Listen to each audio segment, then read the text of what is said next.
All right, welcome back, everyone, to Total Nonstop Impact Talk for Impact fans, right here on the TNI YouTube channel and the TNI Twitch, and wherever you get your podcast audio worldwide. To my left, you're right, Mr. Front Row Bill. How you doing, J-Bone? I'm doing good. I'm doing Happy really Thursday. Good. Thursday. Yes, and speaking of Thursday, we are sadly missing Chris Bay and also Jake Something. If you want to help support those causes. We got both of them covered. Oh, yes. Very cool. Very cool. Great shirt. Love it. Love it. If you want to help support those causes, those links are in the description of the video.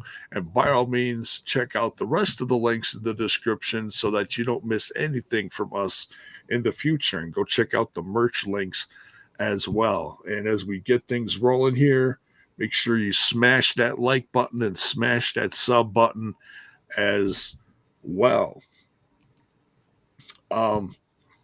Before we get into the chat, which we already have a super chat, but before we get into that, I got a question for you, Bill. Yes.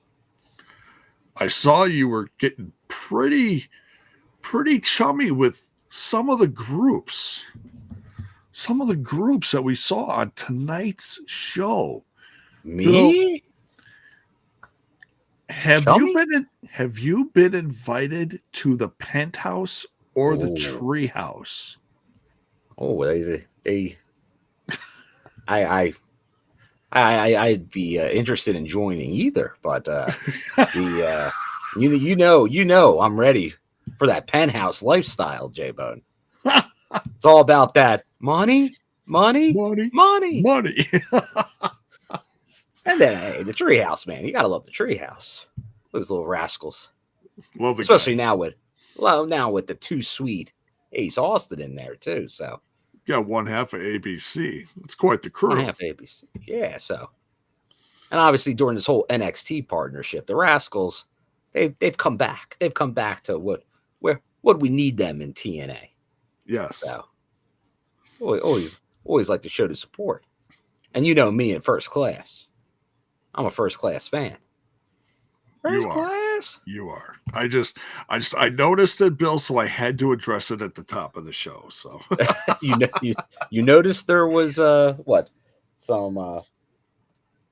shenanigans going on? Some love for Front Row Bill, and that was pretty cool. So let's address the super chats that popped in right before we went live, and we're gonna do that in a second. We're gonna do the live unboxing. We got Dr. Gerbs here.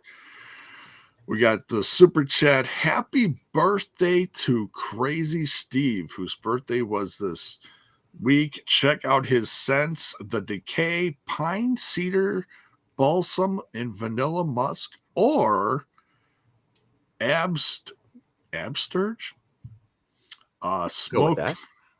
Smoked Woods, Blood Orange, and Musk. Decay that's Decay for 50% off your order. Well, back to work. Okay. So Decay. Well, yes. I'm surprised. Honestly, I'm surprised it's not DCAT, but it's DK. So DECAY for 15% off. There you go. There we go.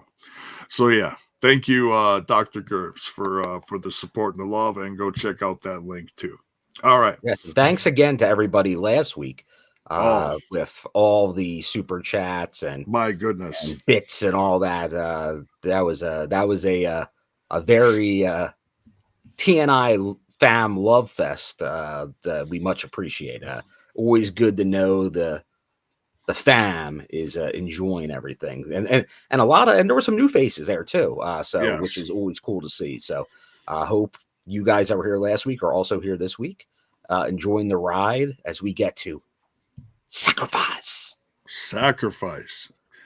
But don't forget Tuesday. Oh, going on Tuesday too for was it Roadblock? NXT Roadblock? Yeah. Yeah, we'll talk about that too. But let's so you hinted at something last week, Bill. You were talking about some package that was coming and now it's been delivered. It got delivered Tuesday. I didn't notice it because I got home late Tuesday. I stopped by the parents and was helping get some siding fastened because we've had some heavy winds the last week. So so got back. I went inside. I brought the trash back around, and then actually the Ramblers Unleashed was on. But I'm like, I gotta get something out of the car, and I go and notice on my front porch a package. Ooh. Package, you say? A package. And the package is from TNA merch. Ooh. But now, once again, it actually came from Jamaica, New York, is where it came from. Don't know if that matters or not. But Jamaica, New York, I've been there. That's where HOG, House of Glory, or HOG is. But obviously not open since Tuesday. I almost was going to let Jay on the Ramblers know, hey, I got my package. But nice. I said it was going to be here for the TNI fam. So let's get through the outer wrapping first. All right. See if there's much to it. See, so he wanted this to be like this so that he knows that this was a real unboxing and not just not a fake unboxing. Yeah. Not a creator fake unboxing. Yeah. We do it real down here. Oh, interesting. Not a box so far. There's like another thing on the inside. But let's see. I think that might be covering the box. Almost like some styrofoam. Let's see. Because I don't know. Interesting. We're opening.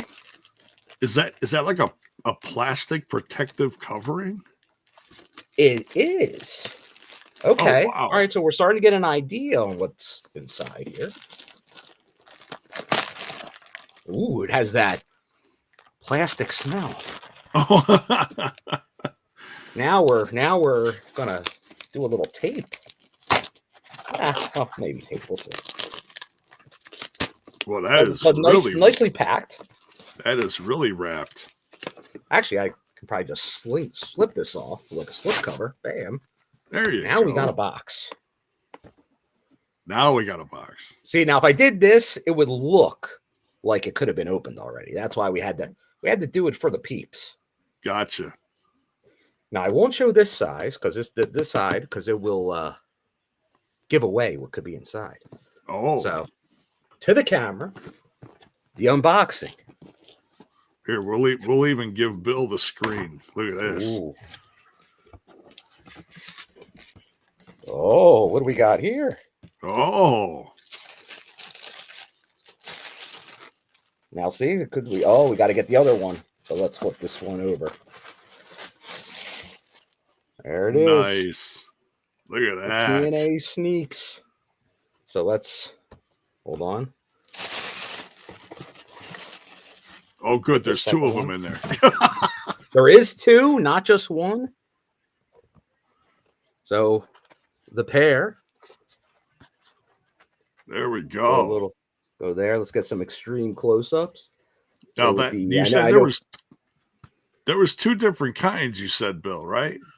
The all white, like the Damn Daniel, like those all white. So instead of the black, everything would have been white. There we go. But that's just a little too white for me and asking for problems. Yeah. So I think the black kind of like offset it a little bit. There you go. But you got your TNA. You got there. And like honestly, they say white, and it might be the lighting, like from afar, but it kind of looks like almost like maybe even like like you kind of see like it's like with the fabric, like that breathable thin fabric, but like it almost kind of give off like maybe from a distance, maybe a little gray, maybe. But once again, it could be just the lighting. But I know people are interested in like the insides and like the padding. Let me see. Got to take out the paper, the fake foot that's inside, the filler, just to see. Swag fan says right, it has some cushioning. I might Dr. Scholl this baby up a little bit. Oh yeah. For some added, but for your sizing needs, don't know. You got to remember, people. Close up. Front row Bill is always on the go. You got to protect those feet, and if you protect your feet, that protects the rest of your body. You need to protect the feet, but like I said, I'll probably Dr. Soul it up, but and then now I can show from the box because it would have been a little misleading from the shoe box, but so men's athletics shoe. Size so there's your sizing, and that is the largest size available. Oh, okay. At least when I purchased it, it was the largest size available. So, but yes, that's good official to know. TNA sneakers. Just in case I decide to get any. will be used at Sacrifice. Nice. They will be the dawning of the TNA shoe era. They are very light. Yeah. So it'll be like you're walking on air. Ooh.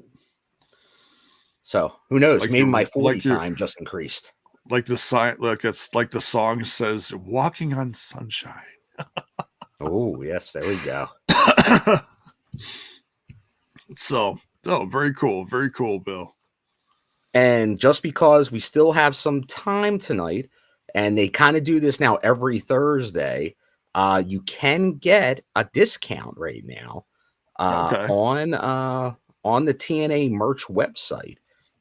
So definitely do that. It's let me make sure I get the right code again, because I think it's the same every week. I missed a couple things live tonight, 20. So LIVE 20 live 20 for the discount, the 20% off. Gotcha.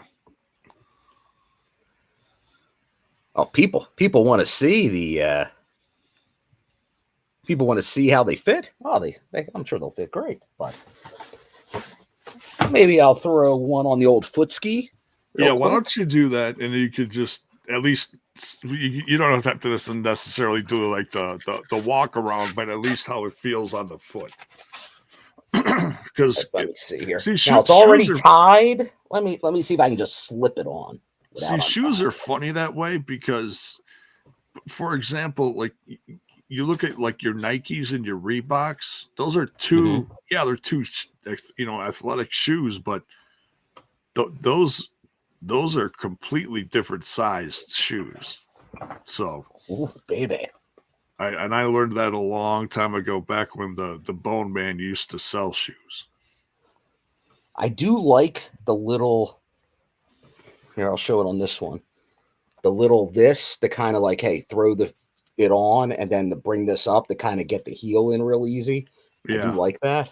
Yeah. But I'll tell you, on first go around, pretty comfy. Yeah. Good fit. See if I can. He's got it on. There's the proof. He's got it on. But no, feels good. Let me do a little stand in position. I like it. My toe is where it should be. Not too far. The whiff feels good.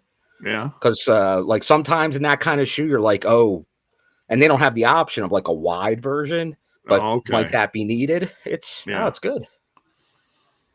Yeah. Now, once again, the test will be after a show. That's always the test with a pair of shoes. So that's a good. It's a good start.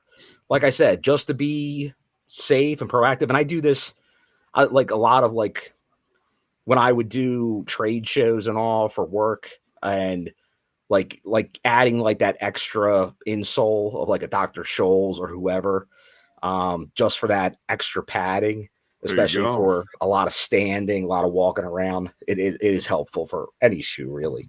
But I'll do that too. But no, good fit. I'm a fan. Like usually like with my Vans or like pretty much any of my my work shoes, I normally go 13, but you never know how the size is going to be. But it seems pretty accurate on the sizing, so I recommend it. Live 20, get your own pair. Very cool, very cool. And it didn't take too long to get. A couple weeks. So it really wasn't that long. Yeah, so those are pre-made. That's not like well, my guess is like they're obviously the shoes are already made and they're probably adding the logo.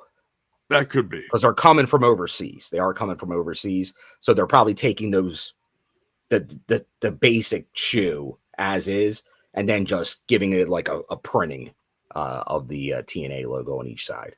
Oh, okay. Okay. But hey,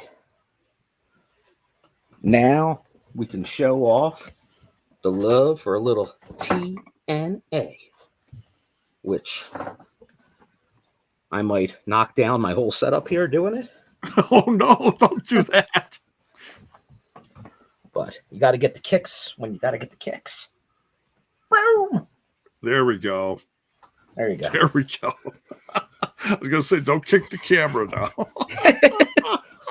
All for the show. All for the show.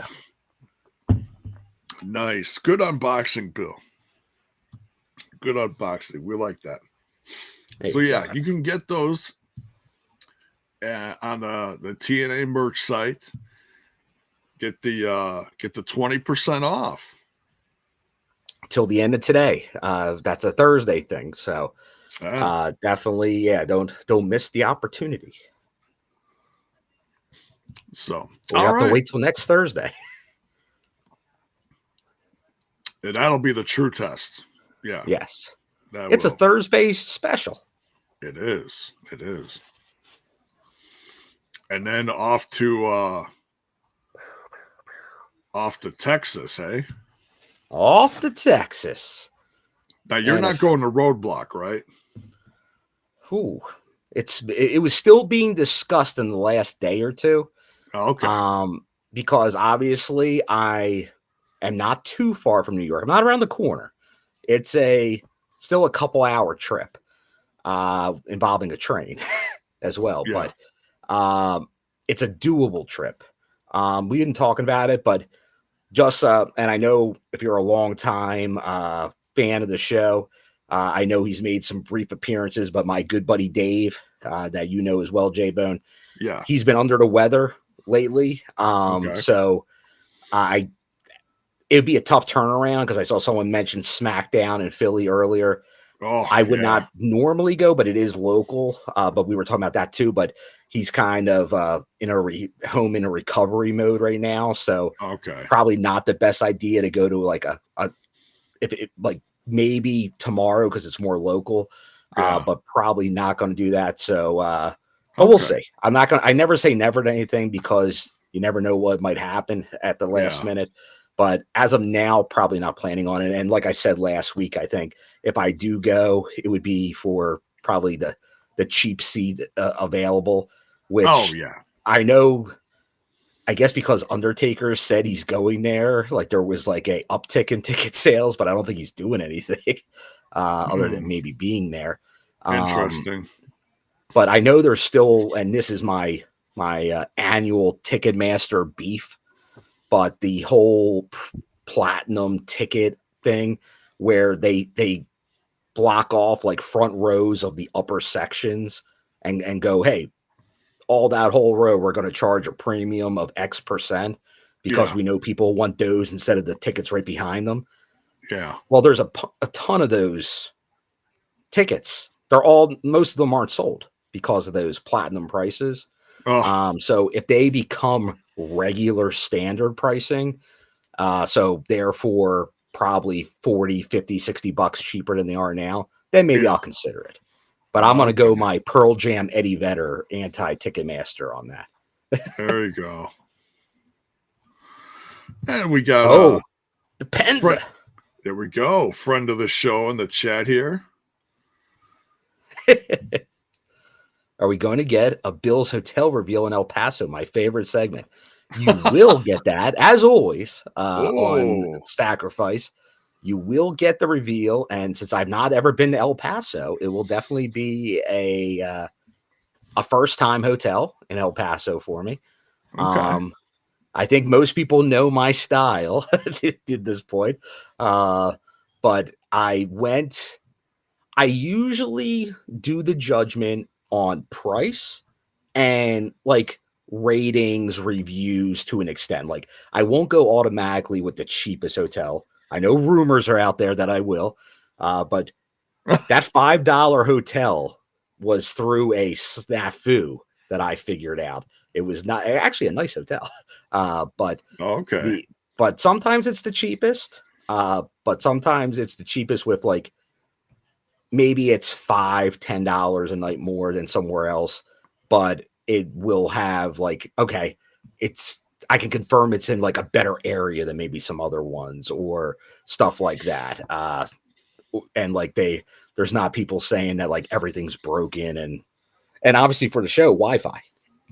Oh I yeah. usually try to get some confirmation on a decent Wi-Fi. Yeah.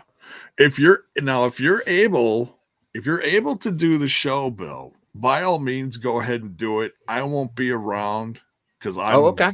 I'm working. I gotta work Friday and Saturday nights.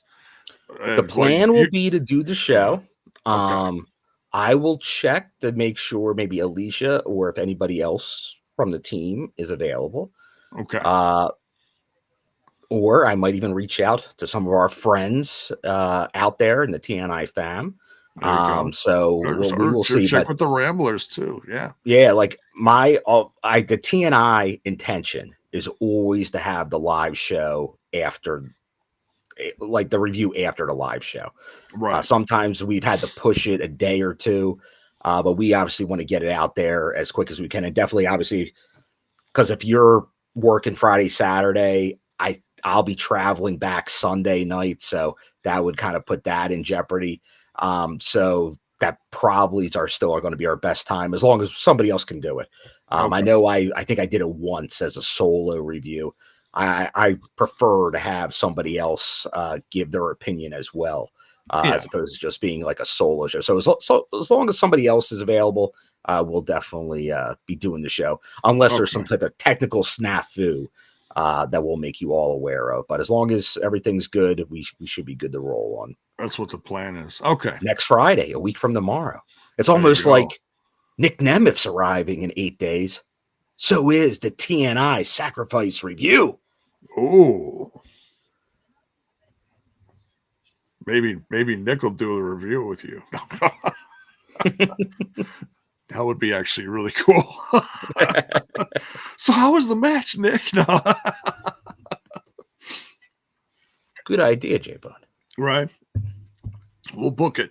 All right.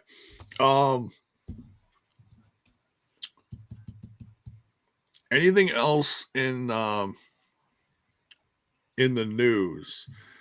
Well, it might be a hint here.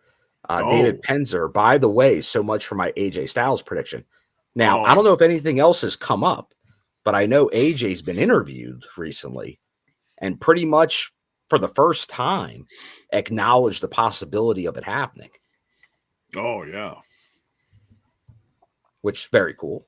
Good to hear. Yeah. Yeah. Go check out. I plan on checking out that full interview at some point. I got a few I got to catch up on. I don't watch them all, but man, Chris Van Vliet is just unloading. He's hammering the interviews right now. He's a interview maven.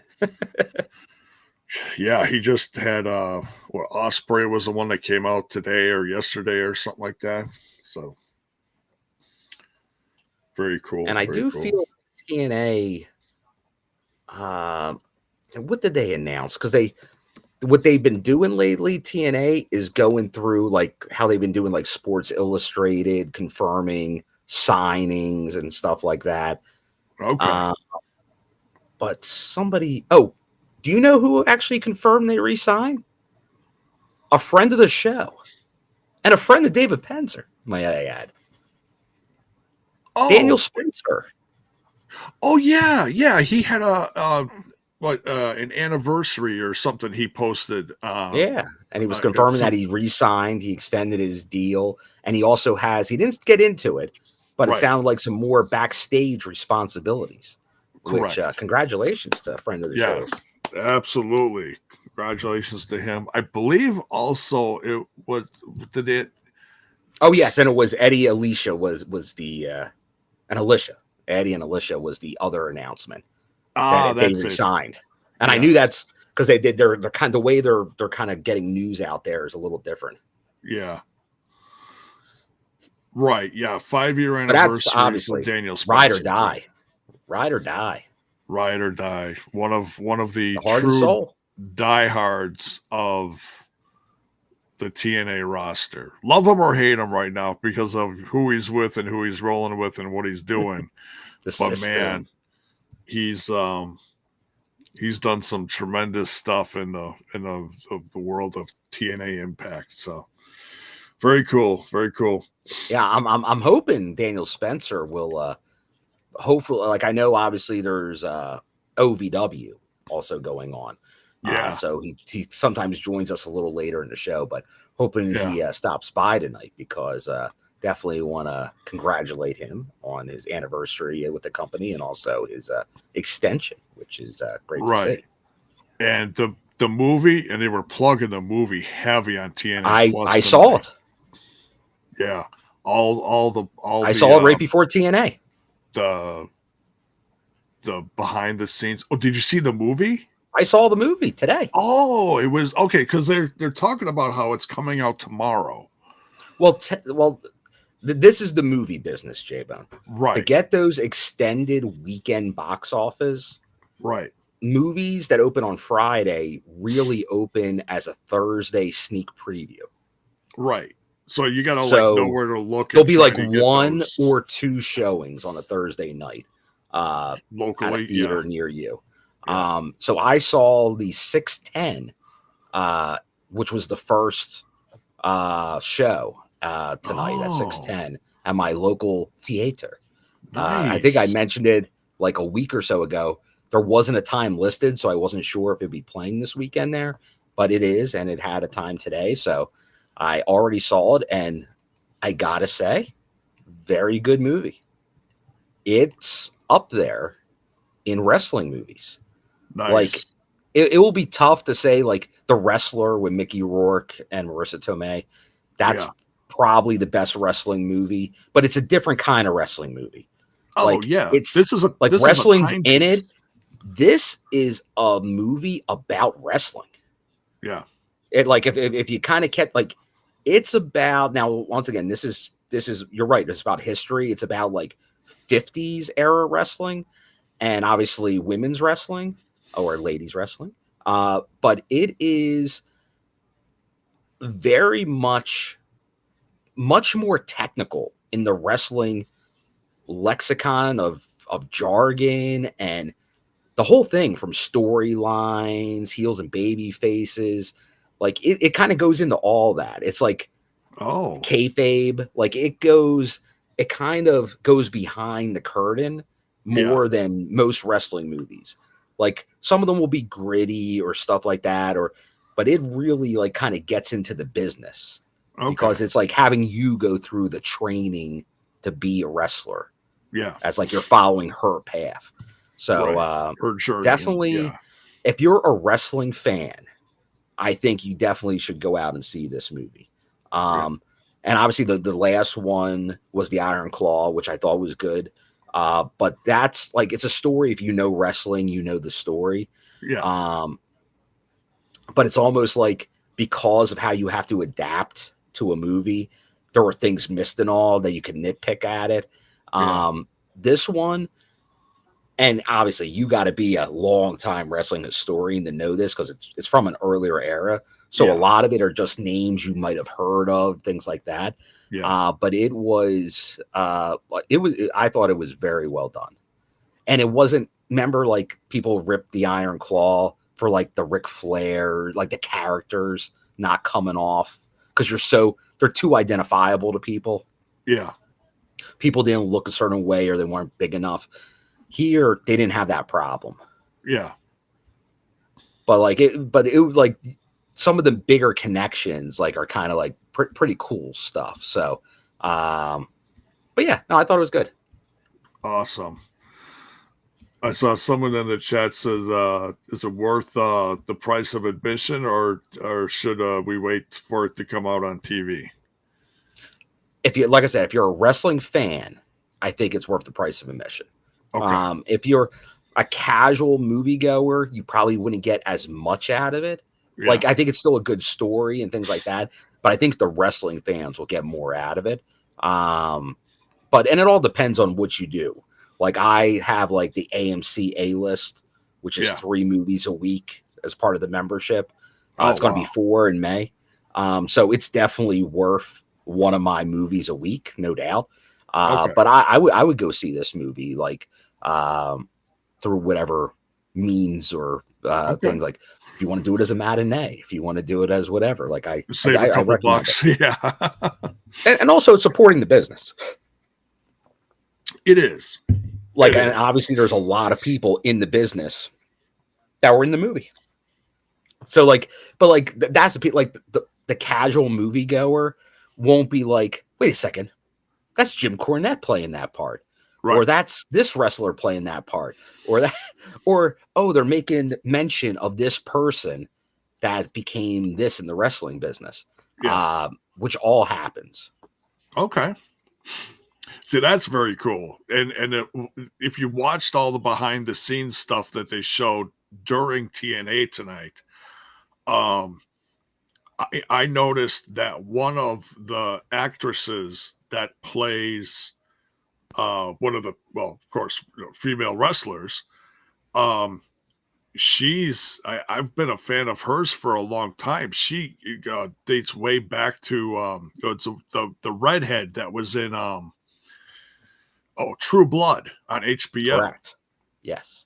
So she's in there, and I was like, oh, so that was it's they have a mix of actresses and also some real pro wrestlers. Yes. In those roles. Yeah.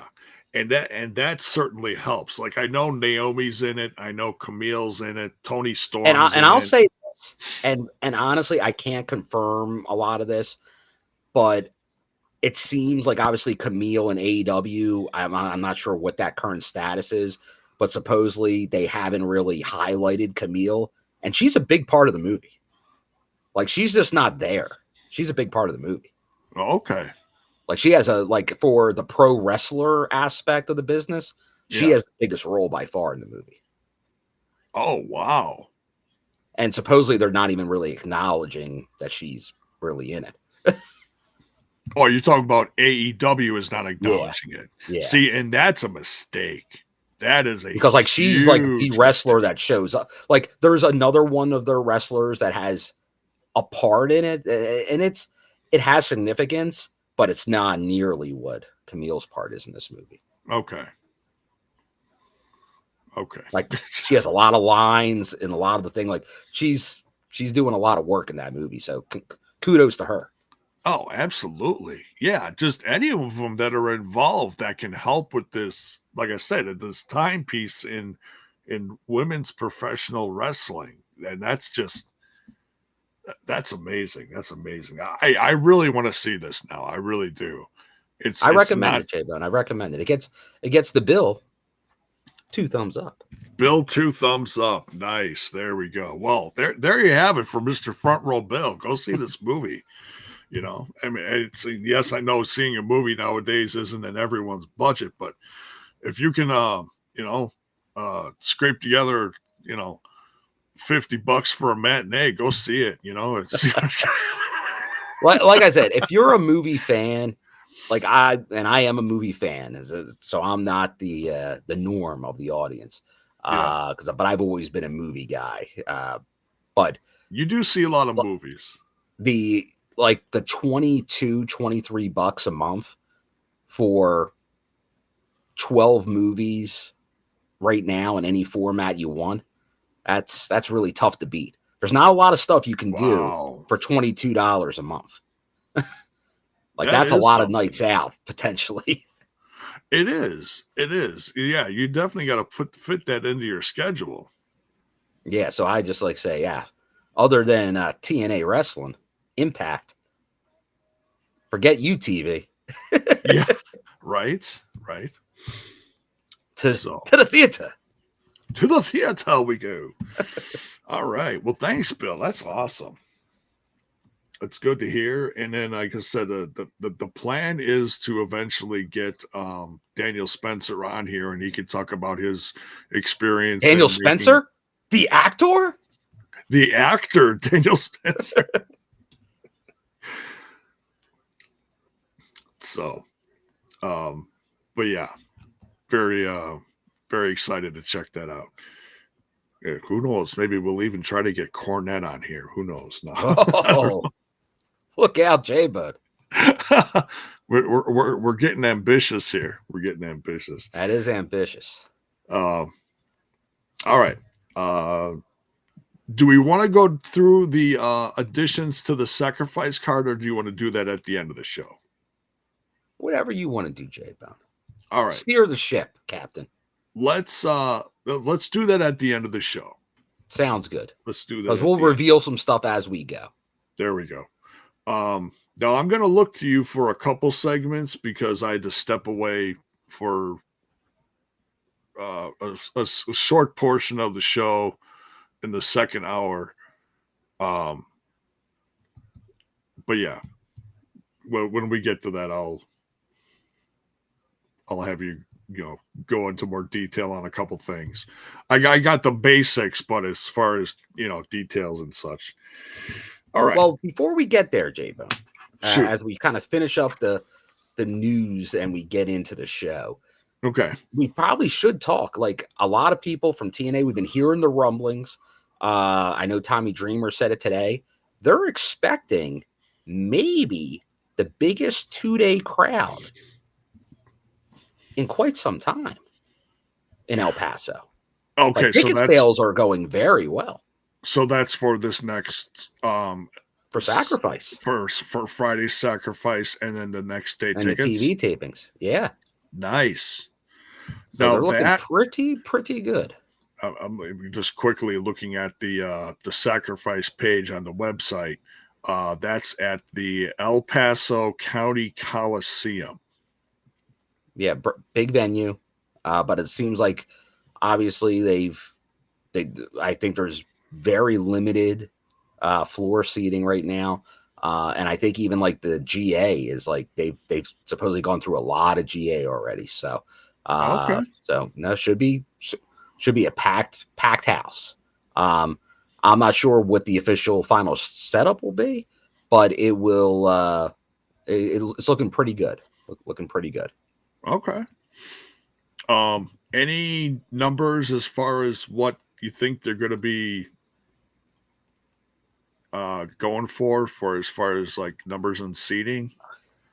I'm just curious. I'm not officially sure. I know there's some places out there. I think, and now Kirk will sting with an interesting little factoid here. If the floor seats are an indication that TV tapings are outselling Sacrifice. Now, that could be that whole Friday, Saturday thing. Yeah. It's a lot easier to get to a Saturday show than a Friday show if you're working. So that definitely can be something at play. But it's like I said, it seems like both of them are doing very well. So, and once again, I'm not that familiar with the market, but it seems like they definitely they know what they were doing on this one. Wow. But it's in the thousands. It's looking like. Okay. Nice. I don't like to say it until I actually see it with my own eyes, because a lot of these are interpretations on websites on what they're thinking like especially with like a GA, those are estimates, but people from the company are expecting like record type numbers. So Yeah, that's great to hear. That's making me think pretty decent crowds, and we've already seen some pretty decent crowds this year in the couple thousand. Like, but if they get 2 days of couple thousand each night, that's really saying something. So yeah, a few thousand, man. Just it's like I've said it once. I'm going to say it all year because this year has really seen some major changes in the landscape of the fan base for TNA. It's just great to see, Bill. It's just great to see. So yeah, if you can get to a show, folks, get to a show. Definitely. Like it's like that's like if you can support it that way, and the way they've been touring, like it's giving more of those options because they did not hit a lot of these markets, so they're hitting more and more new markets, giving more and more fans opportunities to get to the shows. So yeah, the growth is there. It is the Johnny Bravo plan. Well, I know where they used to go back a handful of years ago when they'd hit the Texas area, and it was like some tiny little. Well, yeah, like it was like the Bomb Factory, Gillies, but like once again, your 1,000 type seat venues, in downtown Dallas for the most part, but like obviously now they're going all over the state. Like they did obviously the brewery show, the one at Booker T's, but yeah, this is a whole new thing they're doing. So once again, it's just stay tuned, like, and it just as the year goes on, even bigger and bigger. Oh yeah, like where Slammiversary, they're playing a huge professional ice hockey venue, so it's going to be something to keep an eye on. That is something, yeah. Because I know even personally, like when I heard kind of this plan early in the year and the venues, I'm like, is that too much too quick? Like, can they keep up that pace? And so far, they are. So they're like obviously made some key moves. Like you have stuff like the Hardys that are just killing it right now. Yeah. But then like you have the surprises like on our screen right now with Elijah. Yeah, Elijah showing up and Elijah. And obviously Joe Hendry as champion. Oh, yeah, that definitely helps. Yeah. Joe Hendry is very popular. Elijah showing up is, I think, the fact that he showed up is going to do a lot. This is just a guess and an opinion. But I think the fact that he joined TNA, that Elijah joined TNA, is going to do a lot better than some people think it's going to do for the company. I mean, if you just look at the reactions of his first in-ring performance from this episode, and that was just from Full Sail, and Full Sail is significantly smaller. Now you put Elijah in a bigger venue with what he's doing. You get that translation like he had in his WWE heyday, walking with him, then it could be big. Could be big. Yeah. To talk about real goosebumps right there. Real goosebumps. Real goosebumps. That's sorry, Rock. Anyway, come on, man. He's electrifying. Little Shotsky at the Brahma Bull there. I know. Yeah. You don't take Shotskis at the final boss. I'm in Grafton, Wisconsin. I'm not worried. Now, if my doorbell rings, we're signing off. Oh man! All right. They were like, you with the dum-dums. You with the dum-dums. The dum-dums are right here. They're sitting right here. The candy ass. Yeah, the true candy ass of podcasting. Yes. With the dum-dums. There we go. All right. So we dive into tonight's March 6th. Bill, we're already in March. What? Man, this year the eyes of March are upon us. Yes. So we're starting out hot here with the man on the cover here. We got Elijah, the artist formerly known as Elias. against one of the system's Brian Meyers. What did you think of this match, Bill? I thought it was a good introduction as we're getting here with Elijah. Because honestly, like obviously it's been a while since obviously anyone's really seen him. So seeing him in ring, I thought he looked good in ring, looked comfortable in there.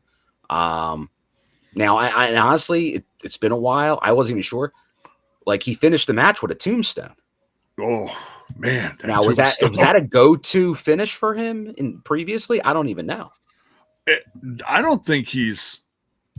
You know, I try to remember like what he used to do. I'd have to go back and go search the old YouTubes for like Elias highlights, if you will. But I don't think he used a tombstone. That blew me. Well, he started that last week, but that blew me away. Yeah, I mean, he uses old school good and in the there. tombstone. Yeah, and he does kind of obviously mimic some of that stuff, like an old school style. Like he does kind of have like that bigger than life persona of like those early to mid 90s wrestlers, like the pre-attitude era. Like he kind of feels like he's from that world. He really does feel like a throwback. And maybe that's why we're even bigger fans, because that appeals to us. Like that's my growing up in wrestling era. So no, I appreciate this. I like the gimmick. I think he has a good look. And he feels like a natural fit in there. There you go. With this roster. So looking forward to see it. He really handles Brian Meyers here. He looks great in the ring. Of course, he gets the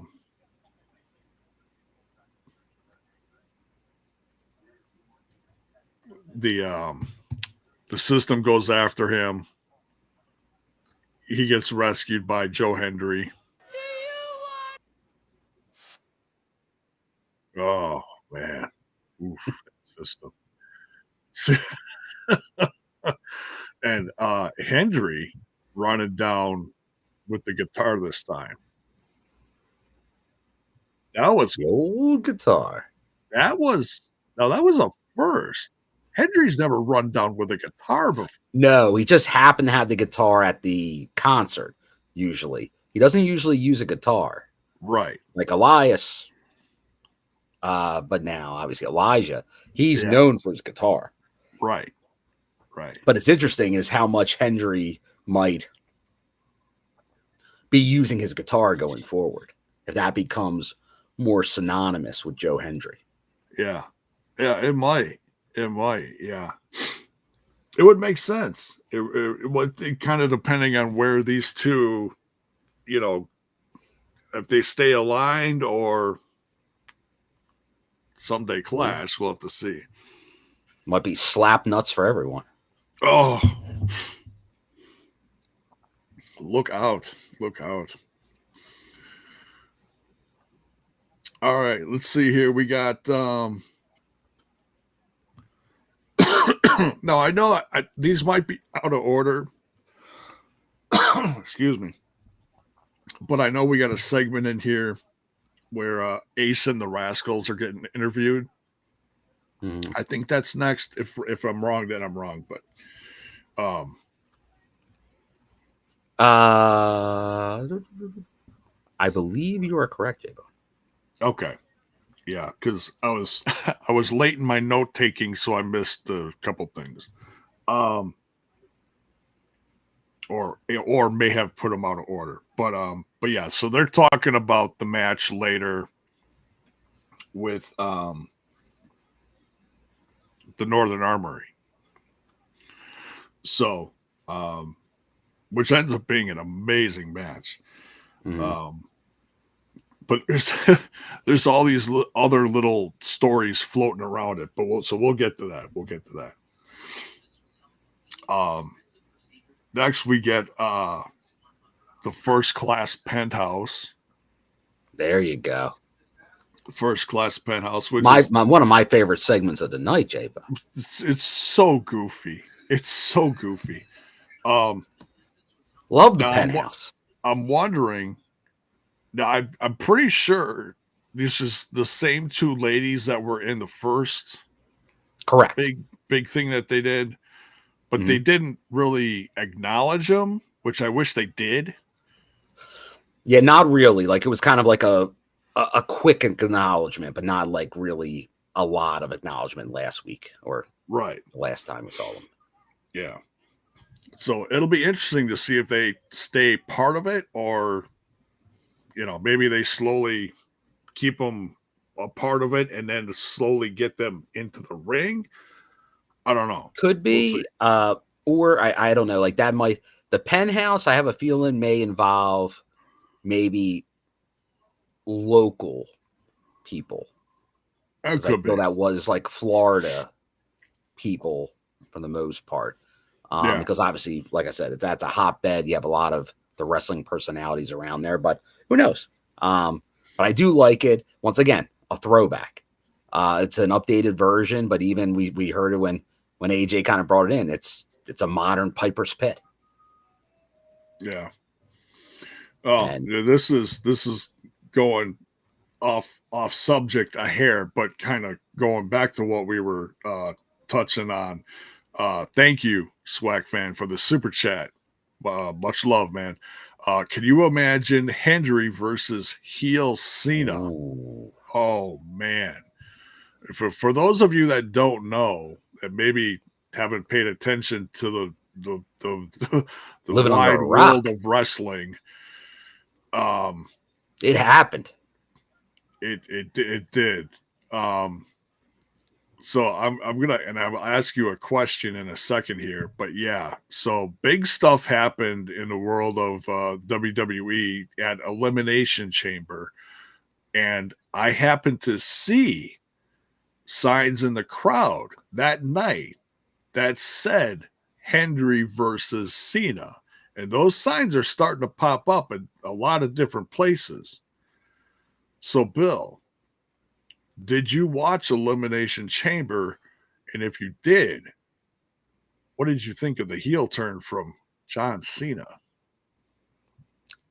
I was at a wrestling show that had Ace Austin that ran in the beginning. Like I did not get but I did see the end. I did see the end. I saw the heel turn. And done very well. Yeah. Because that was something that at this point in his career, I don't think anybody really saw coming this late. As he's in his final tour. Right. So maybe it is like a Rolling Stones final tour. Maybe it won't be his final. Maybe it was his final face run. Yeah. Like, so do we have the shades of safe, right? Yeah. Do we have shades of Hollywood Hogan? And obviously the infamous NWO heel turn. With Hall and Nash, like it obviously did have some similarities to it. But yeah, because I remember what was the last time it was really almost there was during the Nexus gimmick. They almost turned him heel. It thought like the belief was he was going to go heel during that. Yeah. And then they didn't. So it really has to go to his early Thugonomics era was the last heel Cena. So you're talking a long time ago. At least 50, well over a decade.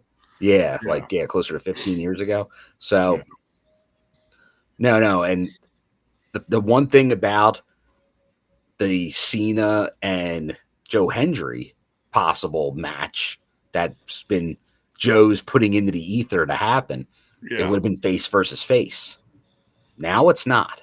Right. And we even had this discussion on TNI. Who would be the heel? And obviously it was like, well, it can't be Cena. Right. But now it can. So that does feel like the likelihood went up slightly. Yeah. It still feels like it's more of a pipe dream, but I do give it a little bit more credence now. Well, speaking of pipes, I mean, Cena did do a pipe bomb that night.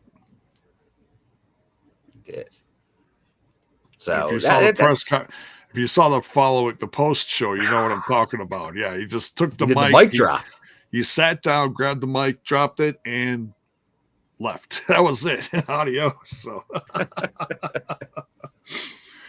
So yeah. Man, oh man. But that's good.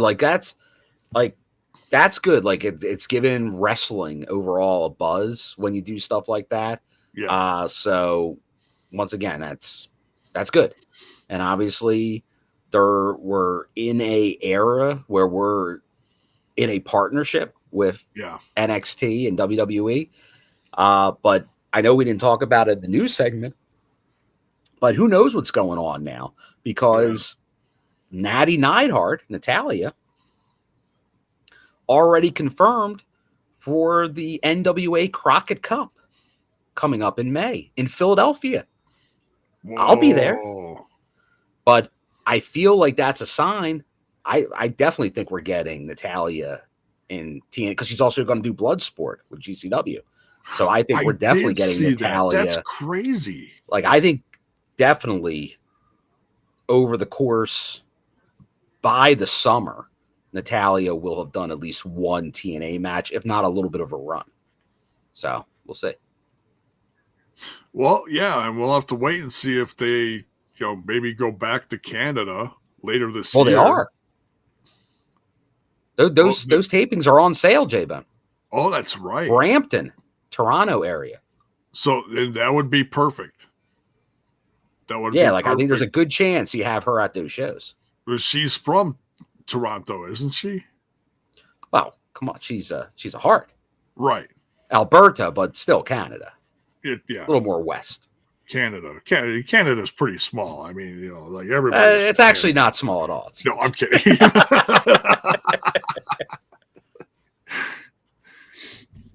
So no, Canada's massive, but so that's what she said. Yeah, right.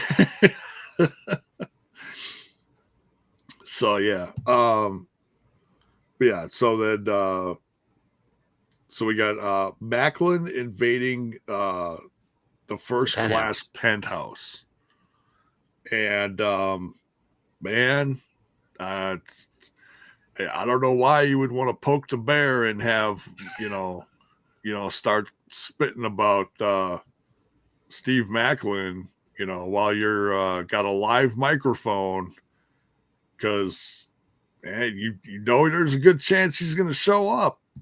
Bill, what do you think about his? Show up. You say his name, he does appear. Yeah, very very similar to Joe Hendry, but yes, yeah. There's some similarities with this fella. The same but different, right? It's front towards enemy. Yeah, I believe in Steve Maclin. That's right. Take a shot. Oh man, yeah, right. Every time. But yeah. So, what did you think of them shooting their mouths off and then Maclin showing up? Well, that is. I think you're right. I think. That's the one thing I think you're going to see as part of the penthouse is maybe AJ and KC going after some of the guys on the roster and them maybe showing up to confront them. But that's what a good talk show segment is in wrestling. It is. You got to have some confrontation, and that's obviously what we get here. Obviously, AJ and Steve going face to face, but then the match is made not for them, but for KC Navarro. So, yeah, finding the way, he can't go right after the big dog. He's got to deal with KC first. Oh yeah. So yeah. So then we get the match made for Maclin to take on KC Navarro. Oh, he took on Oh yeah, it was KC. I was thinking last week for a second. Yeah. Francis. Yeah, now it's AJ. Yeah, AJ. yeah. The names, the initials. I'm too initialed up right now. Yeah, right. Casey, and AJ, AJ and Casey. All right, but next we got a great knockouts match. Savannah Evans versus Xia Brookside. And I felt like definitely just thinking ahead on this one, I'm like, well, this one could go either way. I feel like they both are at about the same momentum in the company, you know. Yes. They may not. Although be Savannah on top. just had that title shot though very recently after winning. The Battle Royale. This is true. So yeah, both of them trying to get the momentum going, get towards a title shot in the future. Savannah Evans coming out here with a win, but I feel like Xia Brookside really held her own for a while and was able to say chop down the beast here and there. What do you think of this, Bill? No, I thought it was good, and then obviously we've been seeing Savannah now ever since her return. Really it's now coming back on pretty strong. Like wins that battle royal. Does good in a losing effort, Damasha, for the title, but then obviously gets back in the winning ways with Xia here, who, once again, if you look at beyond the champion, like the main event scene is pretty open right now in TNA in the knockouts division. So all it's going to take is a couple wins against the other opponents in that division, like the upper opponents in that division, and you're going to be right there in line. So I think that's obviously what we're seeing now. It feels like Savannah, she's staying in that main event knockout scene right now, and Xia is close to it, but she just got edged out tonight. Once again, I think they're slowly building Xia up, but you can see she's almost on the outside looking in right now. It ain't going to take much to push her up into the top. Yeah, Xia's pretty popular, but Savannah's quite the force to be reckoned with. She proved that tonight. Yeah, like she right really now, did. Like her, Danny Luna, there's a few powerhouses right now in the division, and she's right at the top of the list. Absolutely, yeah. So Savannah's like a Sans Jordan Grace division right now. Okay, yeah, there you go. Like who was the powerhouse, and now and that's how I kind of like when we were talking about Queen of the Ring earlier, and if there's an availability, we talked about it there. Like Camille would be very intriguing for that same reason. Oh yeah, of a powerhouse in that division. So she could definitely keep an eye on. She could definitely do a lot more in TNA and be respected at the same time. Well, that's the thing. It feels like that would be such an easy movement in there. Like it would be such a glove fit, especially with no Jordan right now. Like that would have been a great match to have, powerhouses going against each other. But still, like that, now there's an opening in that division. Now Savannah's going to try to claim that. I know we talked about Jessica Havoc having that ability to claim that in the past as well. But obviously someone like Camille, if available, would fill that role very well as well. So especially compared to, like, that was very similar to her NWA role where she was champion for a very long time. Yeah. All right. Next we got quite the comedic segment. One of a few we've gotten tonight. Now I saw this one. The next one I missed. But we'll talk about this one here first. Team Elegance. I wrote down in my notes, Bill, Team Elegance gets punked. Punked as in they turned them into punk rockers, which and Ash with the mohawk, the multicolored mohawk, and Heather Reckless practically adoring her former, self here, her former gear that she used to wear, some of the shredded stuff or the netted whatever. Man, this is great, and the makeup. That's that's. It's like, yeah, if you're gonna have them help you over the course of 24 hours and do your bidding, you can't have them all, hoity toy. You gotta bring them. Not a knock on Spitfire, but I'll just use the term, bring them down to your level. Mm-hmm. What did you think of the punking of Team Elegance, Bill? This is entertaining. Obviously, fan of Elegance for sure. But like kind of the whole concierge or personal assistant that we saw years ago with Jeff Hardy and EC3, one of my favorite gimmicks, obviously. But so I enjoy this a lot. Like I thought Elegance, like I said, the last couple times, I thought they were going to win the belts. Wrong both times. But having it kind of go into these type of antics will make that title win that much sweeter on the other side, which I still believe will happen. But no, this is fun. And this is good humor. Like obviously George, friend of the show, the Iceman, personal concierge, he's knocking it out of the park all the time with the Elegance.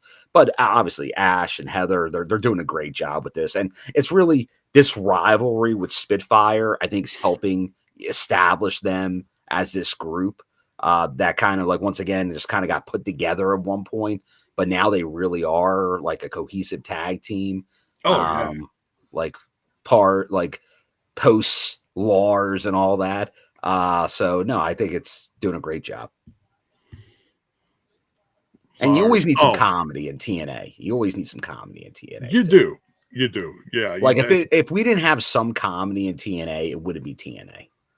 Right. And that's one of the great things is TNA. And I've said this for as long as I've done this podcast and done reviews on TNA. It's one of the great things about TNA. You got some great wrestling. You got some great hardcore moments in a lot of these episodes, some great women's wrestling with the knockouts. You get a little bit of everything, Yeah. And you get some comedy. So, yeah, good storytelling. So, yeah, this is fun. And it reminds me of segments like this kind of remind me of when like Taya and John capital E period Bravo were like at the forefront of the comedy stuff in TNA a few years ago, stuff like that. I loved it. Shout out to Johnny Bravo. Hope you're doing good. All right.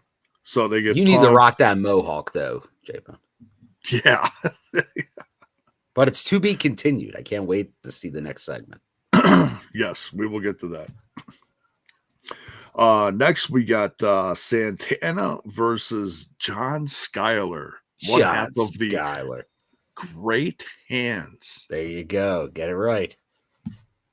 Great. They got to get that gear changed to the Great Hands. They do. Yeah. They need something that says Good Hands and then like a piece of tape over it. Crossed out. Yeah. Great. Great. Yeah. Written above it. Great Hands. Yeah. And like scribble, chalk, whatever. Yeah. It's perfect. But yeah, Santana coming through the audience like he always does. And the crowd loves this. And I feel like every time he does this, the crowd starts loving him more and more. Yeah, no, that's he's getting the crowd involved, going through them, going up into the stands. Like that.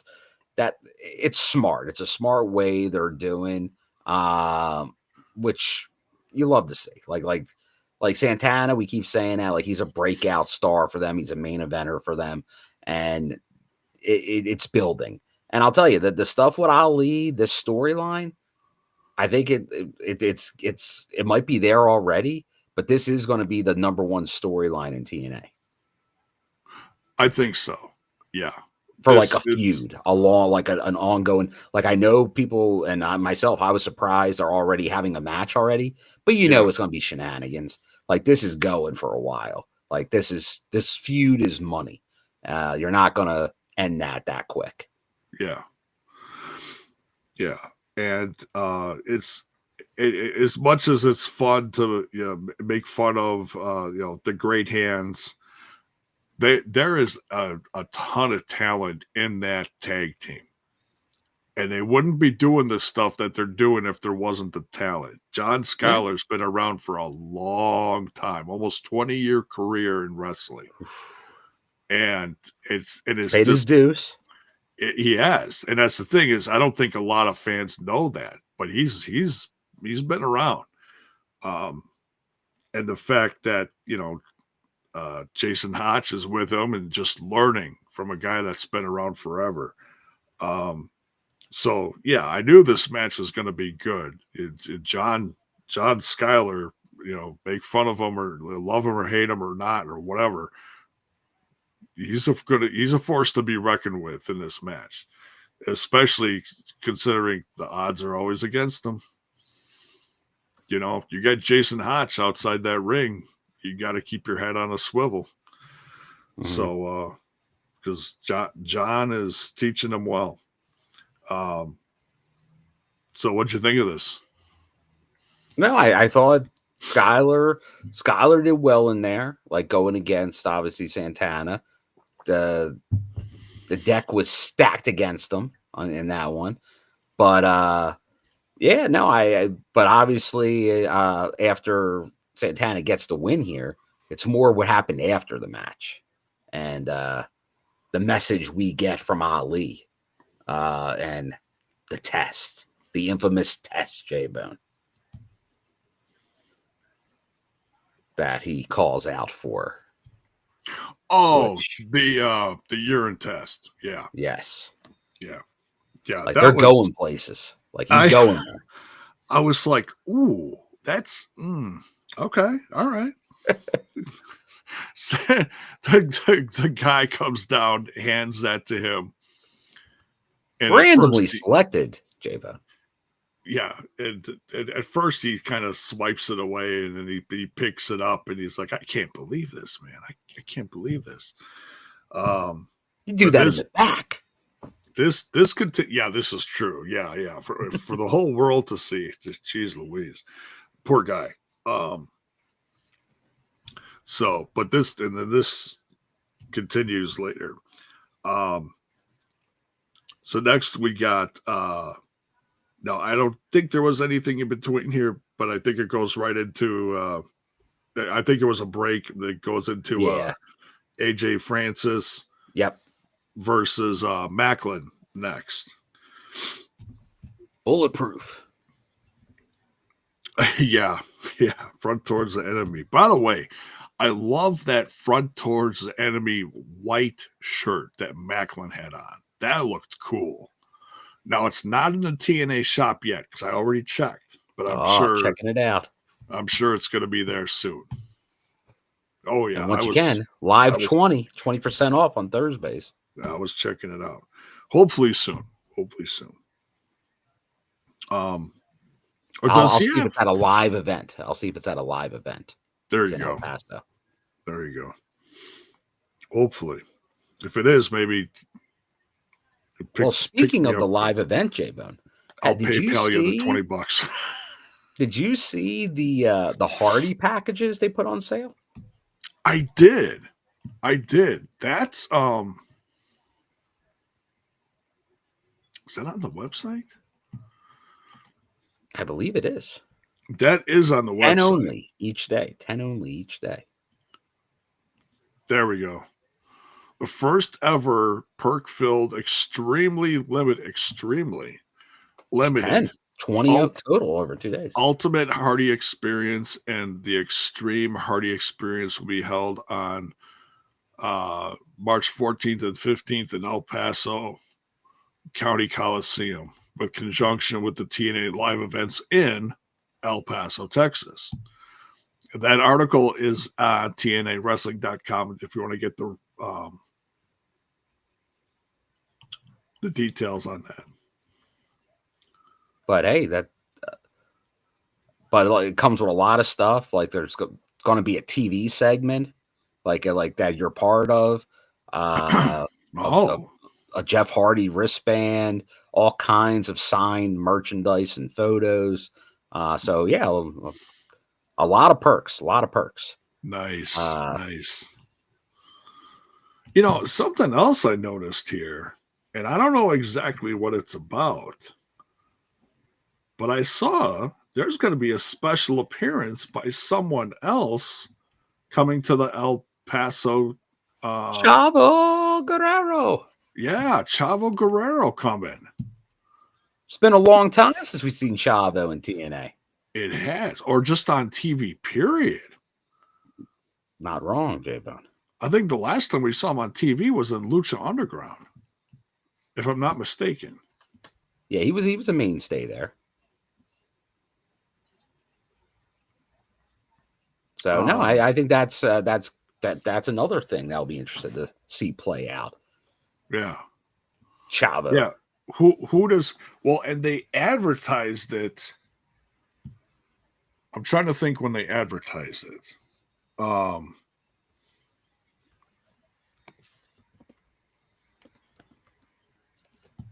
I can't remember what segment they advertised it with, which I think would have been a big hint, and I can't remember it. But I feel like he's gonna.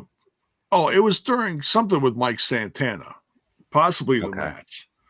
Do you think that Chavo could be a mentor and or a manager to Mike Santana? What do you think?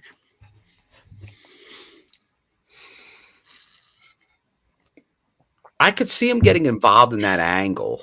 I don't think a long-term manager, but like I could see him maybe playing a role. But once again, like I say that, I still don't know the JBL ending. And I need an answer on JBL before I even consider these possibilities, J-Bud. This is true. We might be getting something in Texas from it's Texas. JBL. If I don't get my JBL fix, I don't know what I'm going to do. I need clotheslines. I need lariats. Right. Now, we don't have a title match at Sacrifice. And he can't really get involved in a steel cage. Oh, yeah. There's never any interference in cage matches. Well, maybe he can take off Ryan Nemeth's head ringside, outside the cage, while he's watching his big brother. Oh boy. Jeez Louise.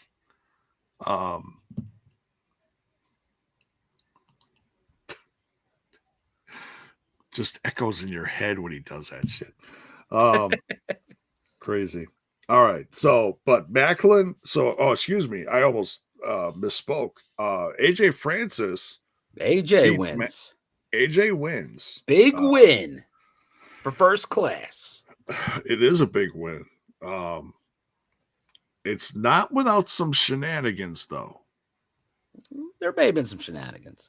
We get some shenanigans from KC Navarro, and we get the tag team of Icarus and Williams poking their noses in the match too, distracting.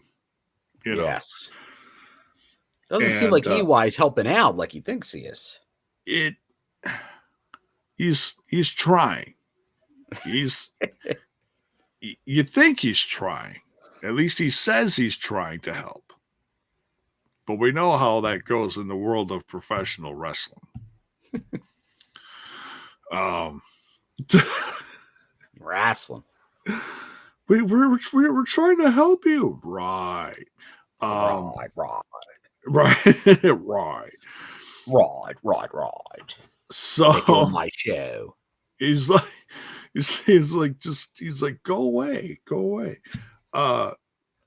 And I know there's a segment later. We might as well just connect it with this.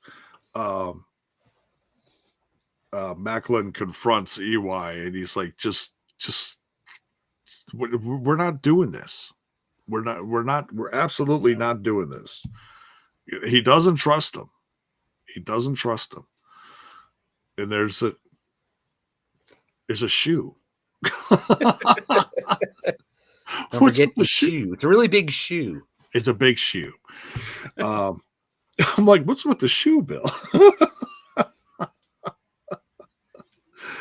Oh man. But yeah, and then he's also Maclin also yells at Kazarian, because Kazarian's got to throw his 2 cents worth in there. He's like, no, just stop right there. Just stop what you're doing. That Kazarian. Oh man. All right. Then we have so the segment I jumped over just to connect the dots here. There's a segment with Ryan Nemeth. He's hanging out backstage with the Hardys and Leon Slater, Joe Hendry, and Elijah. The crew. And man, Ryan is just excited to be a part of this match. He's like, I just can't wait for this out. He's like, I can't wait for my brother to come back, and I can't wait to be in this match. And then Matt breaks the news to him, Bill. He's like, Ryan, you were never part of this match. You're not in the match. And he's like, well, what are you talking about? Just call my brother. It's all taken care of and everything. And he's like, all right, I'll call him, but this ain't happening. So he gets Nick on the phone, and Nick seems a little bummed out, realizing that his brother's not going to be involved in the match, but that Nick is. So we got a team. Yeah, the team is official. Official. They're not 2 mystery men anymore. Right. We got the team. So the team officially is Leon Slater, Nick Nemeth, Elijah, Matt Hardy, and Joe Hendry. Mm-hmm. Because Jeff is busy with Moose. Just to remind people, for anyone that's like, oh yeah, Jeff's in there too. No, he's not. He's facing Moose. Ladder match, baby. Ladder match. Oof. Tell me that's not in Jeff's favor without telling me it's in Jeff's favor. That's a Jeff Hardy type match for sure. But don't underestimate the big man. No, don't underestimate him. But there's no limits to what Moose can do in the ring. Well, and there's ladder matches are always no DQ too. There you go. That's why they're putting the rest of those guys in a cage. I think Tuesday may play a factor in this too, Bill. Could. There definitely could be some fallout from Tuesday. Yeah. No doubt about it. But I don't think there'll be any roadblock to this main event. Ooh. But I do want to give a birthday shout out here to Andrew Pollard in the chat. Okay. Happy Thursday birthday. Oh, nice. And Impact was awesome tonight. Can't wait for Sacrifice next Friday. Good night, all. Well, yes. Happy birthday, Andrew. Yeah, happy birthday. Nice. Good to see you. All right. So, we talked about the Maclin segment, how he doesn't trust EY. Or any of those guys, for that matter. Then we get some NXT highlights, and that covered the Hardys doing a promo in NXT, and they get quite the pop. Oh yeah, the NXT crowd just ate it up, loved them. I'll tell you, are the Hardys in tag team wrestling right now? Are they the closest thing that we grew up with? Road Warrior Pop? Is that the Hardys today? Honestly, I'd have to say yes. It Because feels that way. as far as tag teams that were around during the inception of the Hardys in WWF, there may be some Attitude Era wrestlers around, you know, like Christian Cage, Adam Copeland, but they're not a tag team, Bill. No, like a tag team pop, like that just became so synonymous during an era. And then you had teams here and there that could maybe do it for a bit, but it wouldn't be the mainstay that you got, like how the Road Warriors had for so many years. But it feels like the Hardys, man, no matter where they go, when used properly. It's not. Yes. We won't speak of that. But I'll tell you, you just let those boys run with it, and the money brings itself. It does. And that's, dare I say, that's the miracle of good booking. It's not rocket science, you know? It doesn't have to be. Right. It doesn't have to be. It's just know what you have and use it. Yeah. And like I said, and sometimes you need to let it breathe. Sometimes you need to push it to the limit. But yeah, right now, like it's just been a master class in how the Hardys have been used in their TNA run. But no, great stuff. Oh, I was not aware of this. I did see this a little earlier today. So yeah, that is, yeah, that's confirmed. But I did see that from Dr. Gerbs here. Condolences to KC Navarro, Mecca Wolf, and the friends and family of Australian suicide who was lost this week. Fuck cancer. Wow. Yeah, I didn't know the cause, but I did hear he had passed away earlier today. Wow. I used to watch him in AAA. And he was an amazing talent. Wow, that is sad. Something. All right, we continue. All right, so we covered the NXT highlights. Well, there was also they had kind of a pseudo press conference going on. Yes, with Oba Femi and Moose talking about next Tuesday. Although, you know what, I like to I'll take that as a press conference segment. It's almost like the shoot press conferences that we get in wrestling now. Like the post feel shows, like more of a like those are all horrible. Unless like you get like the ones that go off script. But they're so bad. Yeah. Like the fake wrestling news is just horrible at that. It's like they don't know what they want to be. Like it's either like just some type of groveling type love me like question, or like thinking they got some type of gotcha, which may never ever make sense. Like, what's your opinion on this? Oh, clicks. Oh, yeah. Like it's just look what I just did. So like this, which was obviously not even close to a legitimate press conference. No. I'm sure those were some performance center people there. But it was nice and clear, the audio. Oh yeah, but, they got. But it was amusing.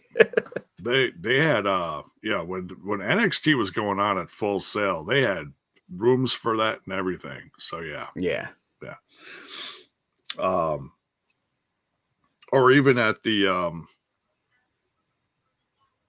Even at the PC, they got rumors for that. And So who knows and where it was obviously, done? we had those phony baloney press conferences over the years. They weren't overdone. Like, you'd occasionally see it for like a big title match or something, and it would be like obviously we saw it during, it was an angle during Johnny Impact and Ace Austin. There was an angle at a press conference. Yeah. So like they can be used, but now they're just overused and they go on for like an hour after pay-per-views. Like, I'm so glad TNA's not in that world. Yet. Yet. So for anyone for TNA listening, stay in that world. Like, these type of things I'm fine with, but don't try to be like, oh, we're legitimate. We do fake press conferences and act like they're real press conferences. Like, come on. That's just and like people like lived like the IWC and the amount of attention they pay to those things. It shocks me. Yeah. Well, I know they tried to do one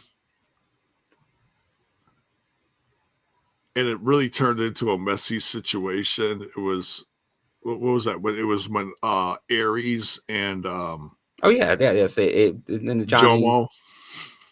the Johnny, that was like but it was an angle. It was an angle press conference. It was, which is fine that you don't overdo it, and that's fine. It's just these ones that are like, I don't know why, like AEW started that, and then they are not real conferences.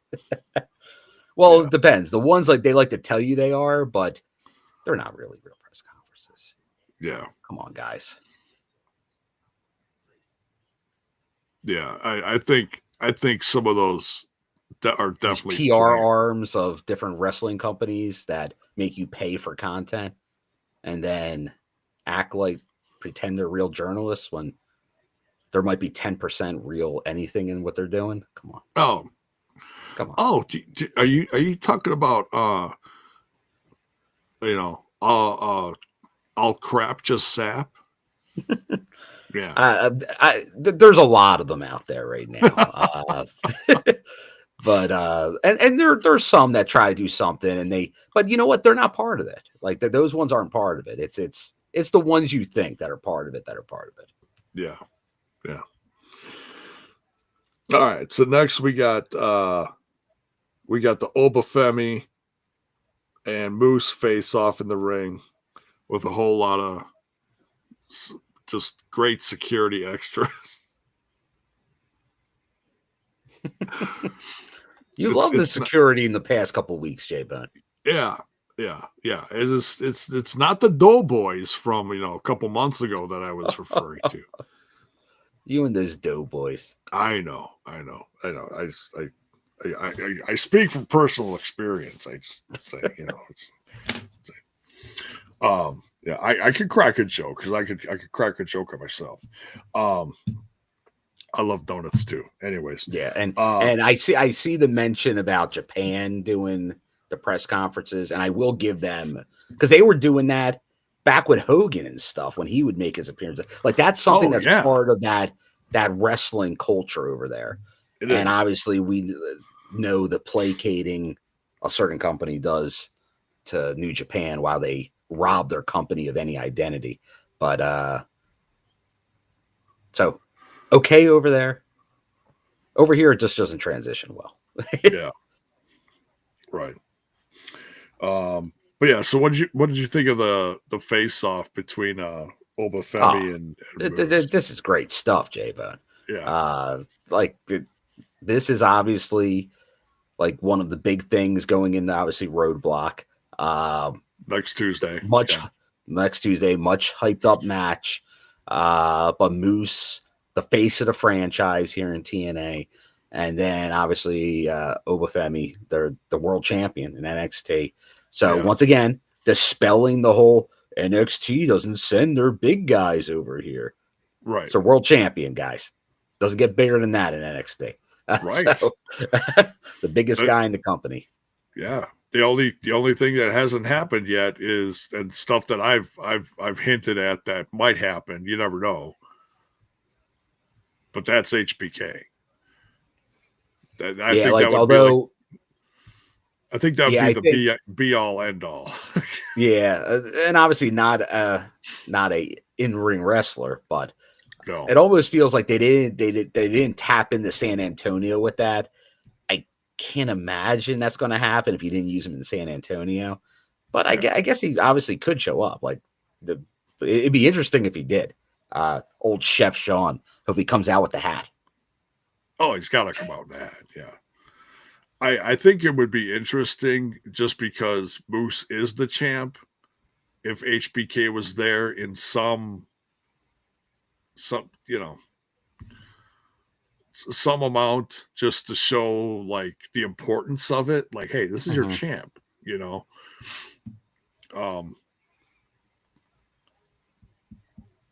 Like Santino. Yeah. Yeah, like Santino gets involved, but it's more of a comedy act. If HBK gets involved, there's a more of a serious tone about it. Well, here's I guess the whole thing.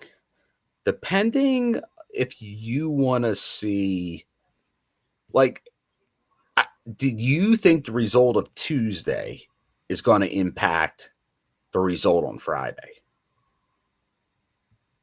I think there's a good chance of it, but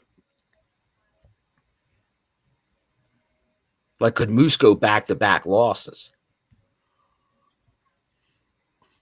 Like, obviously, if he beats Obafemi and he's 2-belt Moose on Friday, I'm liking my chances if I'm Moose on Friday against Jeff Hardy, even in a ladder match. But if you're coming off a loss at the theater at the Garden, you might be ripe for the picking for Jeffrey Nero Hardy. I think, I'm thinking just the opposite. I'm thinking if Moose wins on Tuesday, he's losing the belt on Friday. Really? You think the newly installed 2-belt Moose is going to lose a belt immediately? I look at it this way. You're wild, Bill. J-Bone. You're wild. I look at it this way, Bill. Look who just turned heel in the world of professional wrestling. You're using Scene Nation against me here. I'm just saying, anything is possible. Is there a certain amount of likelihood to either way? Absolutely. That might be the most shocking loss. One of the most shocking losses in TNA history. If Moose becomes NXT champion on Tuesday and then loses on Friday the X Division title. Right. That'd be shocking. It's shocking, I tell you. Yeah, I don't know. I think it's Dr. Gerbs in the chat says Abyss is in 2K25. What? Hey now. Who saw that coming? With the music? Oh, that'd be cool. But then you got to remember who's working for. He is working for him. He's working for WWE and has for years now, quite a few years. It's been a few behind years. The scenes. He. Okay, so what's funny is he doesn't run out there like Petey Williams and. No, he's in the back. Yeah. I'd like it if he'd run out more. I think that'd be great. Well, here's the thing. But now that you're saying that about obviously Abyss in the video game, with the relationship with NXT, do we get a one-off of Abyss showing up in some form or fashion? Because wasn't the last technical Abyss sighting in the Undead Realm in like stock footage? Behind the door? Wasn't he like behind the door? And they showed stock footage of Abyss? That could be. I feel that was an Undead Realm skit a couple years ago. Critical Sting, confirmed. But I'm nearly certain of that. Critical Sting says Leon Slater has to be the end game for Moose. It feels like I could see that. It feels like they're on a slow road to that, because he's against this guy, against that guy. It could be. It could be. And then it's just it happens to be in the middle of all this. There's Oba Femi. Mm-hmm. So and Leon Slater is getting a monster push right now. He is. It definitely he's in the main event of Sacrifice. Steel Cage Leon Slater. What's he gonna do? Is he gonna have the moment in that match? Oh, where he pins Moose? Well, no. Well, remember, Moose isn't in that match. That's right. Moose isn't in it. Sorry. Yeah, sorry. But what is the most infamous moment in a steel cage match in TNA history?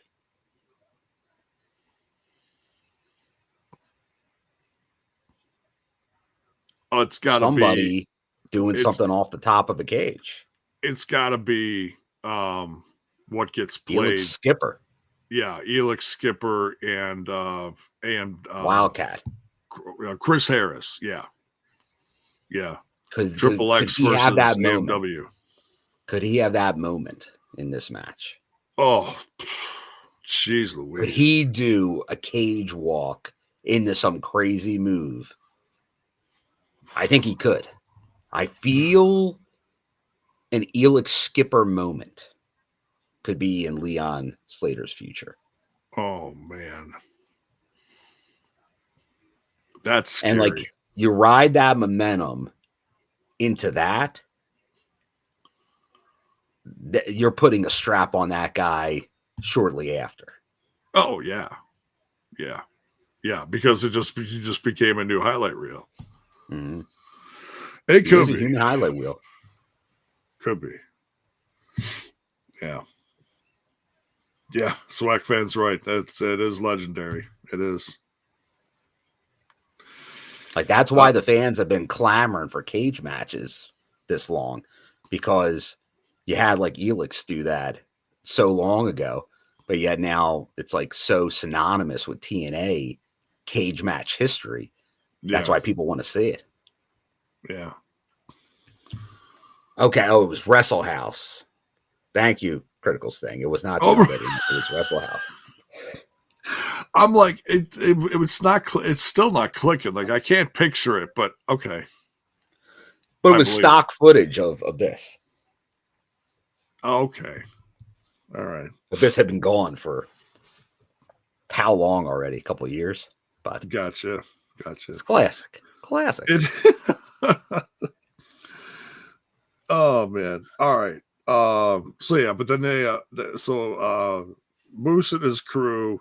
Well, first of all, they try to make a deal with security, and they're like, "All right, first person to attack Obafemi, you're in the system." Well, they all jump him, but then he throws them all aside and everything. But Obafemi doesn't survive the attack. He gets attacked, and he's down for the count. Moose then holds up both belts. So that's two belt Moose. Like, could be. I mean, Obafemi's going up against quite the wrestling veteran in Moose. Some would say a wrestling god, J-Bone. I thought that term was reserved for someone else who's been showing up at TNA events. Who's that? JBL. I am a wrestling god. He always said that. Come on, JBL.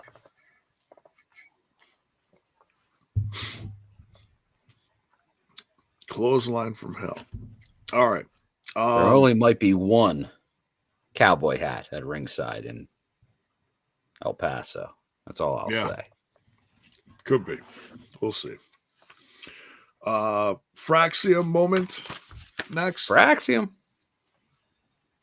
They will be facing the Hardys at Roadblock, right? Roadblock.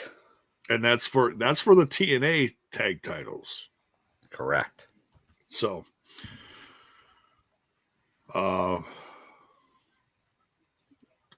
just without talking about the title being on the line, that match is going to be amazing.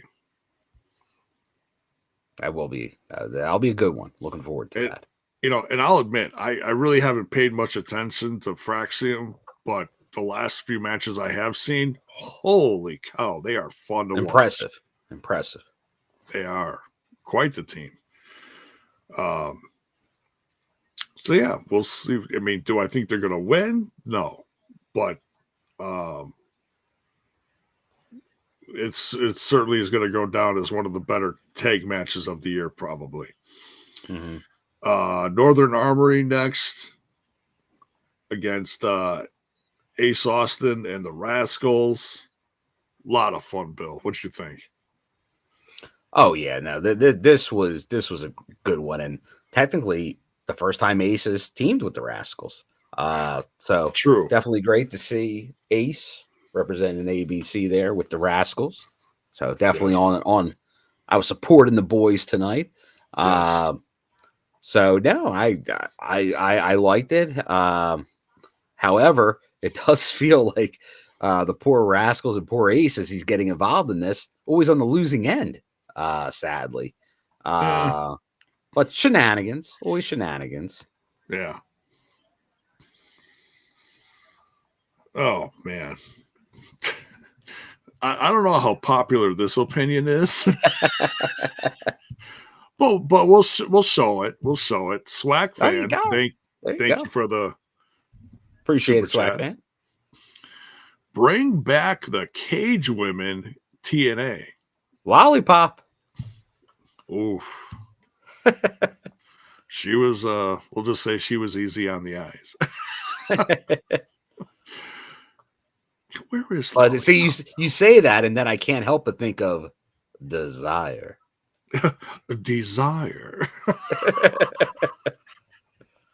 but you didn't even have storylines come out of this. Obviously, you had the Hall of Famer, Tracy Brooks, start out in that role.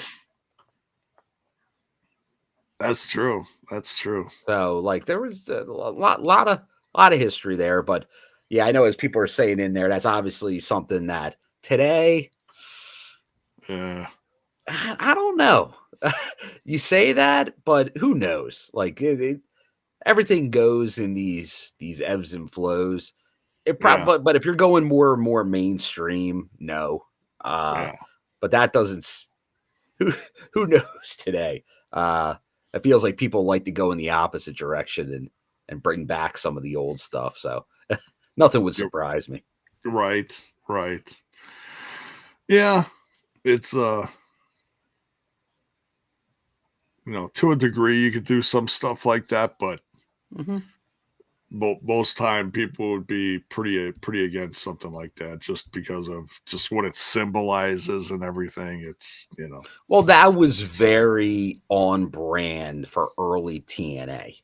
Yeah, like because they obviously were playing off the pun. That was a goal early on. So the more they could do that, and this was a pay-per-view product at the time. That's kind of what they were going for. So once it became a TV product, it was a different landscape. Right. Because then you got sponsors you got to deal with. Yes, and there are those people you need to make happy. Yeah, advertisers. Yeah.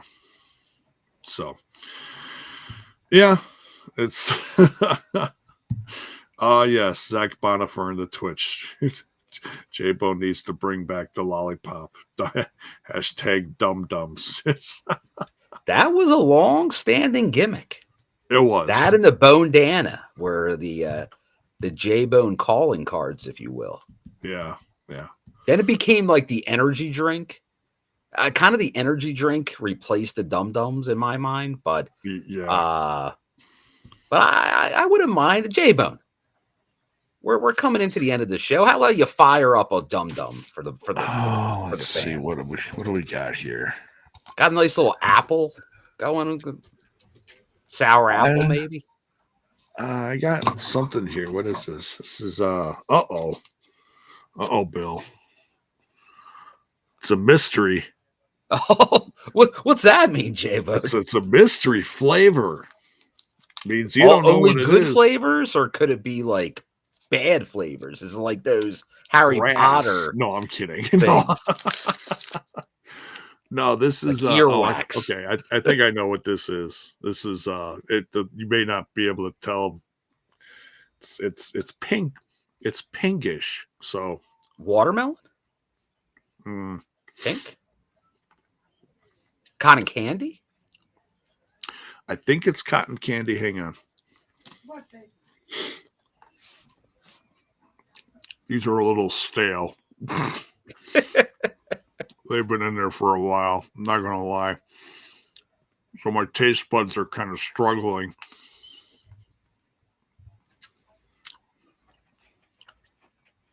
You know what? I can't tell. It's unrecognizable at this point. It's a little I mean it's sweet. I think it's cotton candy, but it's not. Oh no, you know what it is? Oh, hold on. We're changing thoughts here. Because I'm trying to remember all the colors and the flavors that went with them. Let us know in the chat. What do you think it is? It's bubblegum. That's what Bubblegum. There you go. it's bubblegum. Yeah. In the same vicinity as cotton candy, but yes, bubblegum. There you go. Same church, different pew. Yes. Yeah. Oh, Zach Bonifer was going with peach, but it's bubblegum. It's pink. It's bubblegum. Yeah. So it's Bazooka's Joe style or more of a bubble yum? like bazooka. Bubblicious. The Bazooka pink. Joe. The classic pink bubblegum. Yeah. Yeah.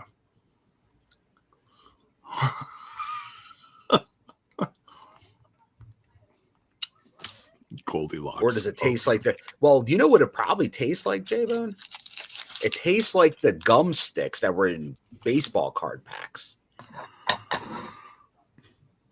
Considering how old this particular dum dum is, yes, yes, that's what Because exactly that was what it. stale bubble gum. Yeah, it tastes like the stale stick that comes in with the cards. Yeah, Wax packs, baby. it's not great. It's not great. It's not great. Not a ringing endorsement. You get those dum dums. You gotta get to them quick. I think I'm gonna have to dump out this batch. I think Bad dum dum batch. There's some old Christmas candy canes in there too, and I don't even know how many Christmases ago those are from. It was from a Christmas, not necessarily last Christmas. Right, exactly. Like, yeah, don't cue the George Michael for last Christmas. It was maybe a few Christmases ago. Yeah, it's definitely from a couple Christmases ago because this has been sitting there a while. But anyways, we continue. But yes.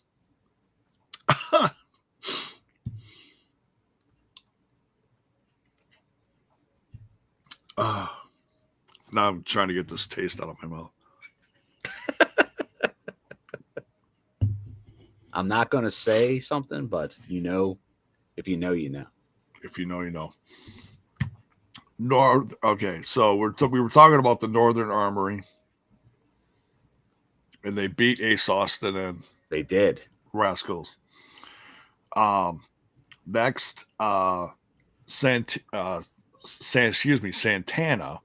walks up to Santino. Tino. Oh, it's a tongue twister, Jaba.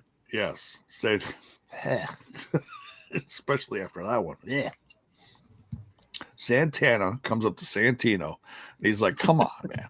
What is up with this? And Santino, you're saying breaking my balls. Yeah, exactly. Santino's like, look, this is actually out of my hands. There's nothing I can do about this. This came from above me. He's like, look, just if you're confident about it, as much as you're maybe upset about it happening, he's like, just take the test. Then, it'll be done. You beat it. Don't worry about it. That's how you got to look at this. It's like, if there's going to be no problems, just do it,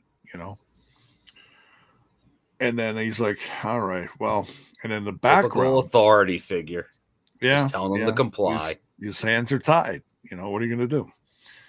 But in the background, we see Tasha Steelz Are they going to Press change secretary. this secretary? Are we going to? Is she going to change her name though? To what? If we've got the good hands are now great hands, Mm-hmm. are we going to have Tasha Steeles become something else a little more Now she's professional? press secretary Steeles. She is. Okay. She wears glasses now, J-Bone. She's just not the Barriqua badass. With glasses. With glasses, yeah.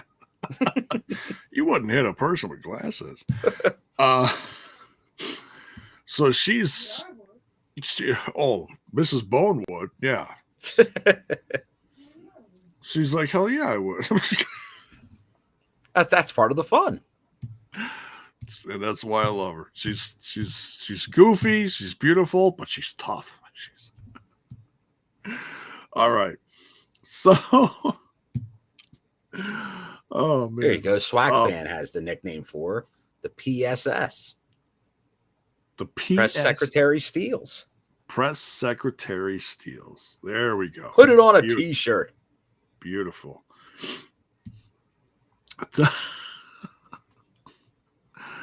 So she's going off on this poor kid, probably one of the security guys that was backstage or that was out there before, maybe, about getting the proper coffee for the man. I get proper coffee. Got to get that good coffee. So instead of her doing it, she shoved it off to someone else. Big mistake. Never. You're in that position. You got to just suck it up and get your boss some coffee. Don't shove it off on someone else. You don't want to do that. So this kid's coming up to Mike Santana. He's like, number one, don't let anyone ever talk to you like that. Number two, today's your lucky day. I'm gonna help you out with this. I'll take care of this for you. And the guy's like, oh, thanks, man. Just really appreciate it. Santana breaks the fourth wall. Looks right into the camera like, I got this.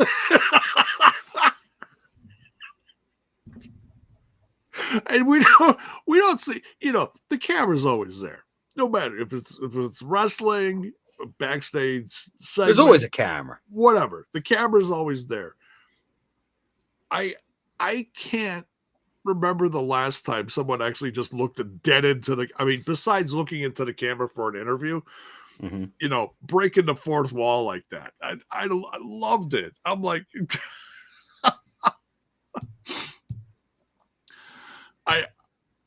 you got to remember what I grew up with. I grew up, watching classic Laurel and Hardy skits. And it was, always one of them looking into the camera like, sigh deep, and breaking that fourth wall. So him doing this, and then he walks, oh, there's a bathroom right there. How convenient. Walks off with the cup. He's gonna do that. So I don't know what you're inferring, J-Bone, but I'm sure he was just making sure he had enough fluid to provide a specimen on as opposed to what people may be thinking. Oh, he would never do such a thing. Well, we'll find that out soon enough, Bill. As long as we get a good spit take, when Ali goes to drink some coffee, it will be all worth it in the end. Oh yeah, love a good spit take. That's coming. That's coming. Well, he doesn't spit. It looks like he actually swallows it. That's the best part. He didn't know any better. He just, yeah. That's the type of coffee they normally serve in this joint. Yeah. Oof, never again. Rough cafeteria. Uh, so these are the segments that I missed because I had to step away for a moment. Was that moment where she hands him the coffee, he takes a drink. Oh, he also asked. Okay, so I saw this on Twitter. I saw that segment. The segment with Spitfire and Team Elegance, that one I missed. So we'll get to that. That was the continuation of the to be continued earlier. Right. So, but he gets the drink from Tasha Steeles, and he's also asking her at the same time about the piss test. And she's like, well, did he pass? And she says, well, unfortunately, yeah, he passed. Okay. Well, then he takes a nice big drink of coffee.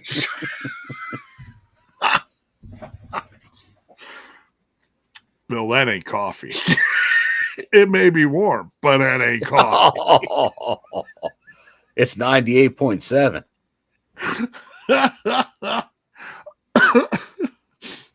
It's apple juice. No, it's a little tangy.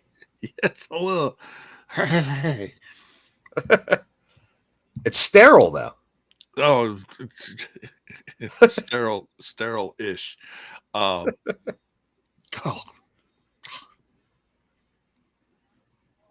Crazy though. So funny.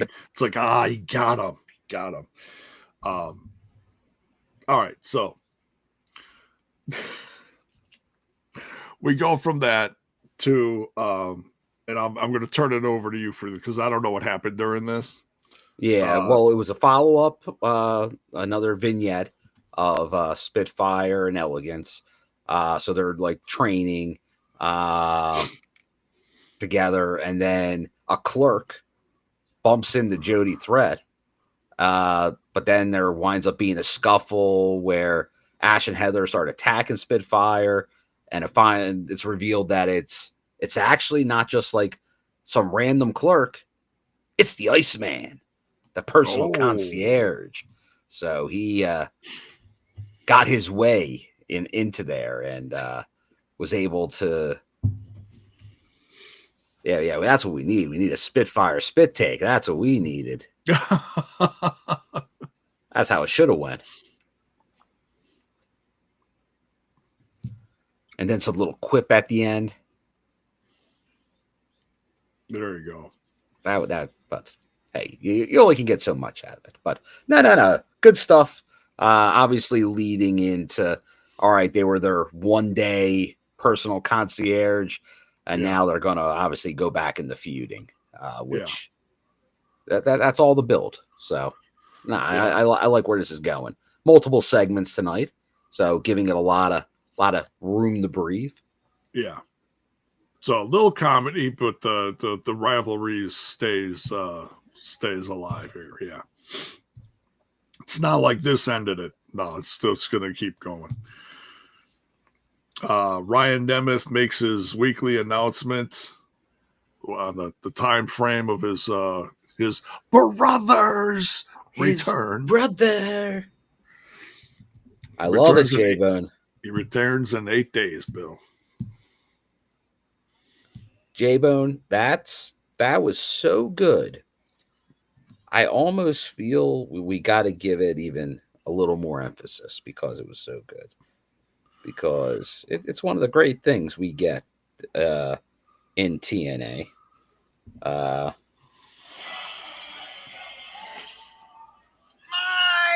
big brother returns to TNA Wrestling in 8 days and sacrifice. Oh, you gotta love it. You gotta love it. That is good. My big brother.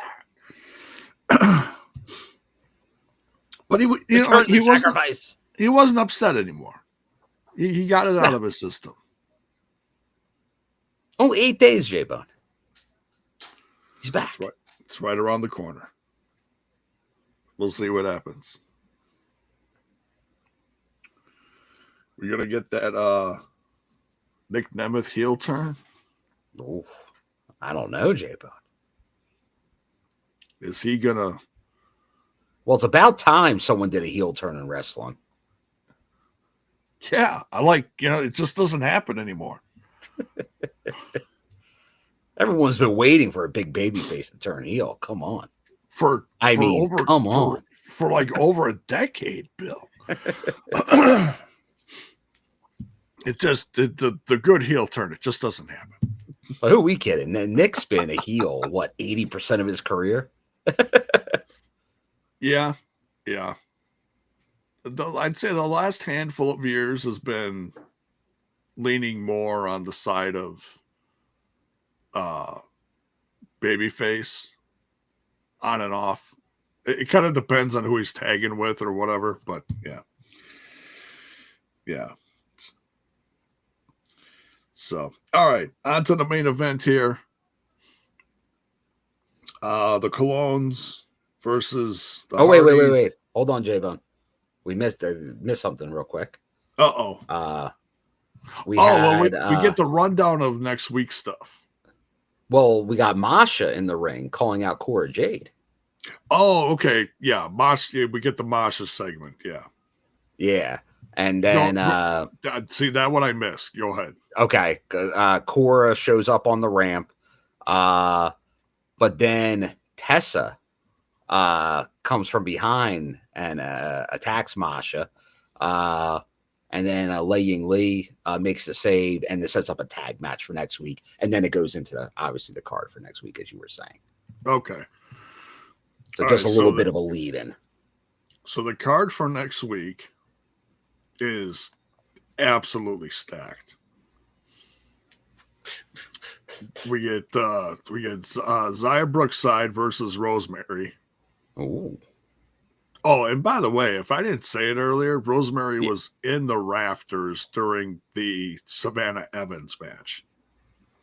She's been known to be in the rafters. She's done some raftering. Or raftering? I don't know. Raftering and wrestling. Yes. Very popular. On the Outdoor Channel. It could have been. It seriously could have been, because look at what Sting used to do. Sting used to have some kind of buzzard or something. What the hell did Sting used to have on his arm when he was in the rafters? What the hell bird was that? I assume since he was doing the crow gimmick, it was a crow. It wasn't a crow, though. It was. Why wasn't it a crow? It should have been a crow. It should have been, but it's like one of those. Or it should have been Frankie, Coco Beware's bird. Oh, Frankie. The crow and Frankie. That'd be quite the odd couple. No, it's like one of those ones you see like in the desert, picking up bones and stuff. Oh, that'd be a buzzard.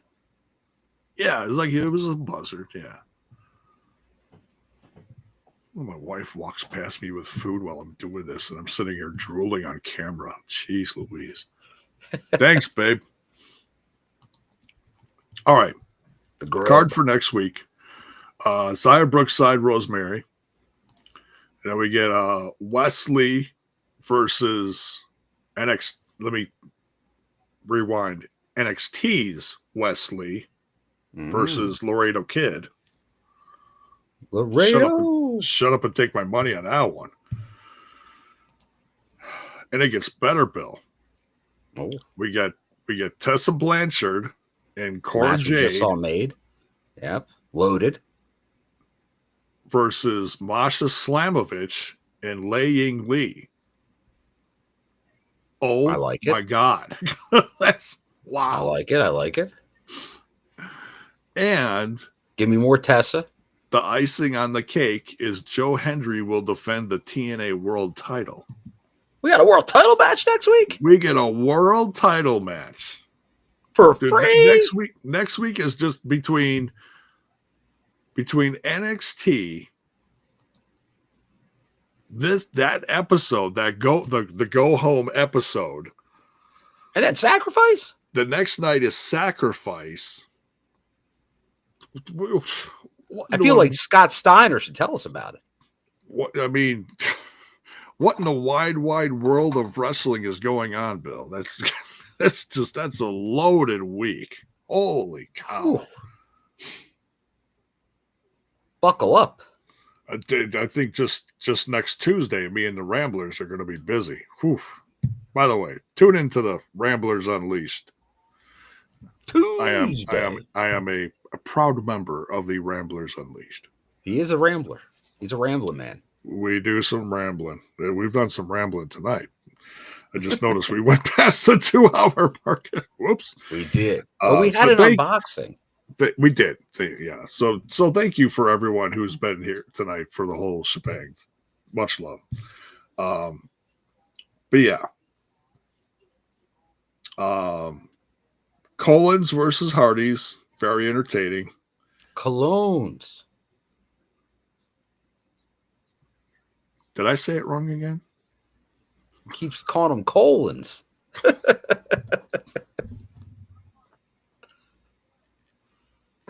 That is accidental, believe it or not.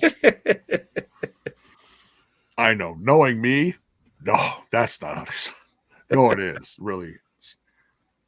Cologne. Spritz. It's cologne. Yeah. Think of your Dracor Noir from the 90s. Oh, I went through a bottle a week with that shit. They're like, the ladies love it. They do. Until they don't, because it's just too much. Jay must be in the room.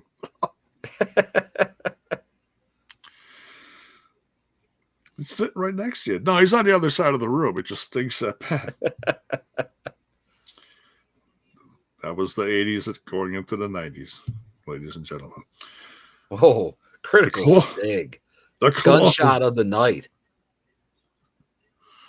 Sounding like Josh Matthews trying to pronounce Daisy Hit Squad.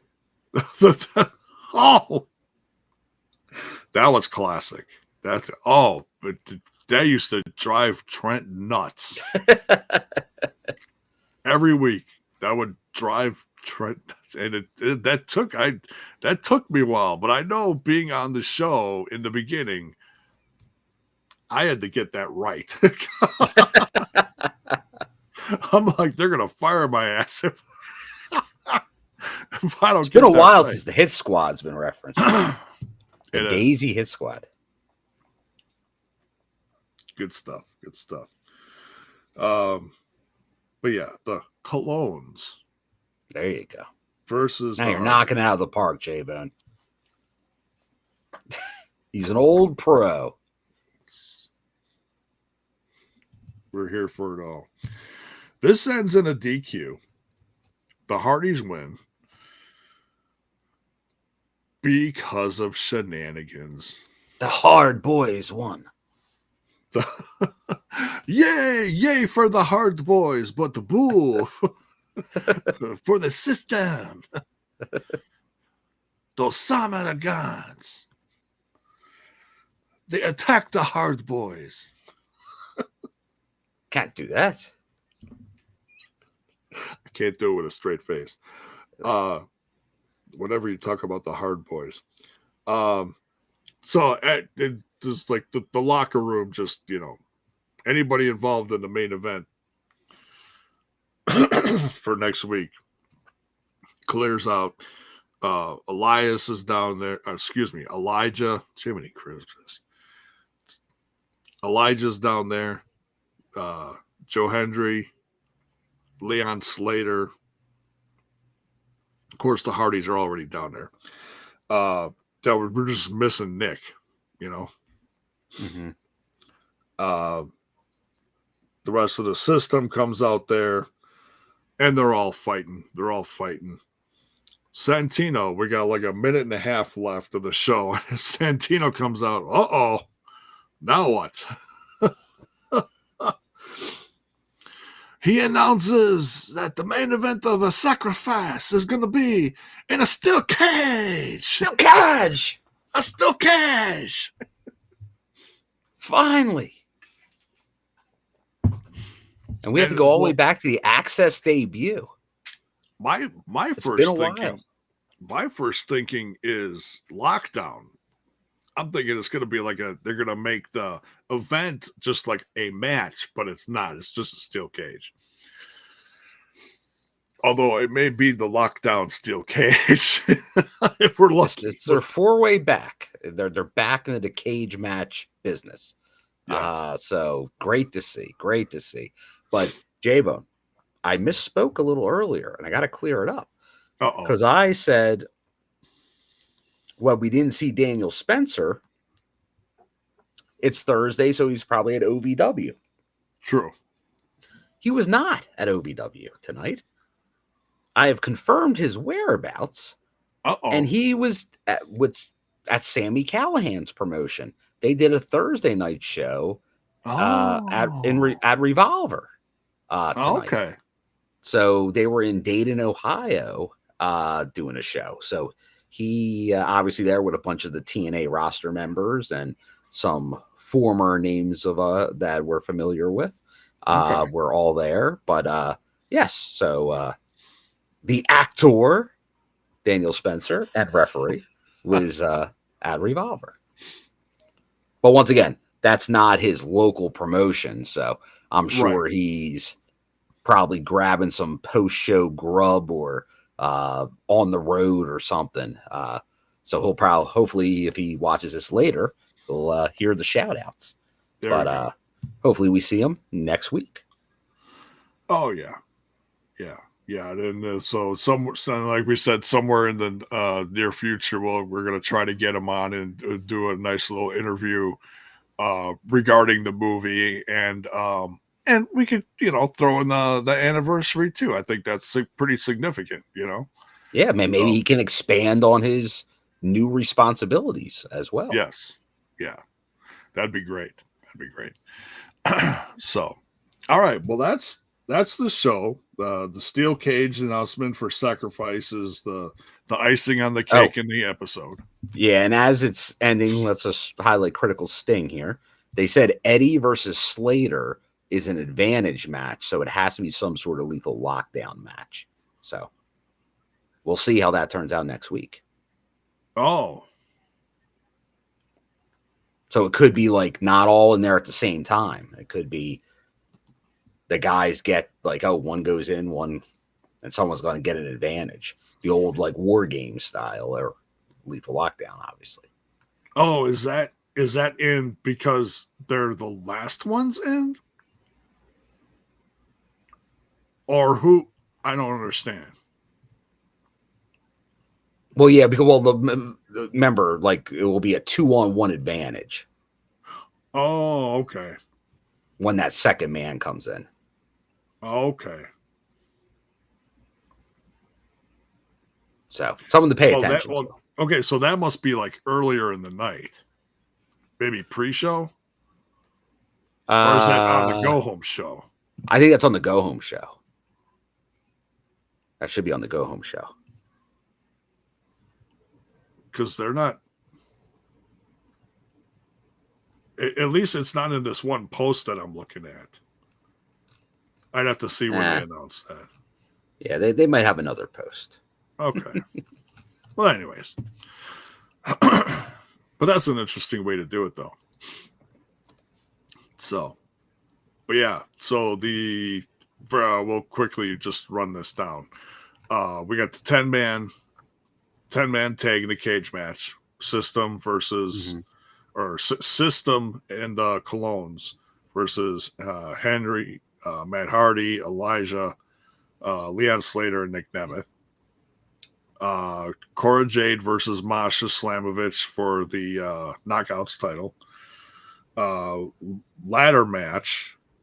Moose defending his X Division title versus Jeff Hardy. We got Mustafa Ali versus Mike Santana, Tessa Blanchard versus Lei Ying Lee, Sami Callihan in a street fight versus Old Mance Warner. And there was a post-show segment that didn't make the episode. They put it on social media.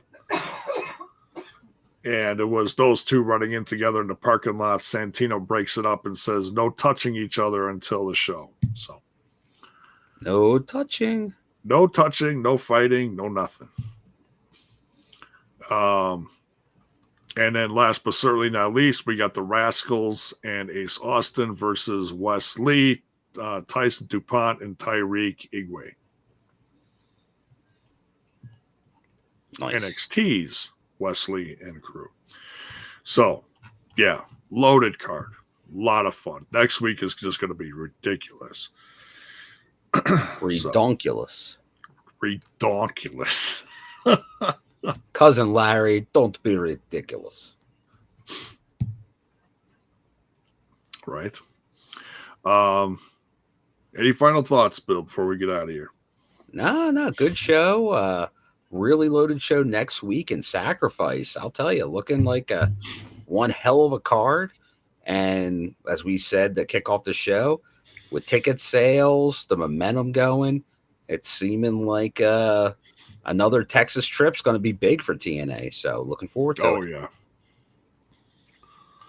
So, yeah, if you can get tickets, get there and get tickets. If not, Or watch on TNA Plus. Yep, watch it on TNA Plus. And if you haven't yet, by now, I think most of the people here are hardcore TNA fans. But if you are coming from the NXT side or something, and you don't have access, you can definitely get a free month. The codes are out there. I believe both TNA free is one of the codes. So TNA free or NXTNA, I believe, is still one of the active codes out there. So definitely do a trial for free. So no reason to miss a loaded show. Yeah. And hey, good possibility on some surprises too. Don't Definitely. I know Tommy Dreamer, he was putting out surprises. So I think you're going to see somebody probably debut there. Or something debut. Or something. Something. Thanks to Could be anything. Okay. Could be the Cobra. Oh no. not the Cobra. Samaragan. All right. So, but thank you so much, folks, for tuning in. Thank you for all the love in the chat, the super chats and everything.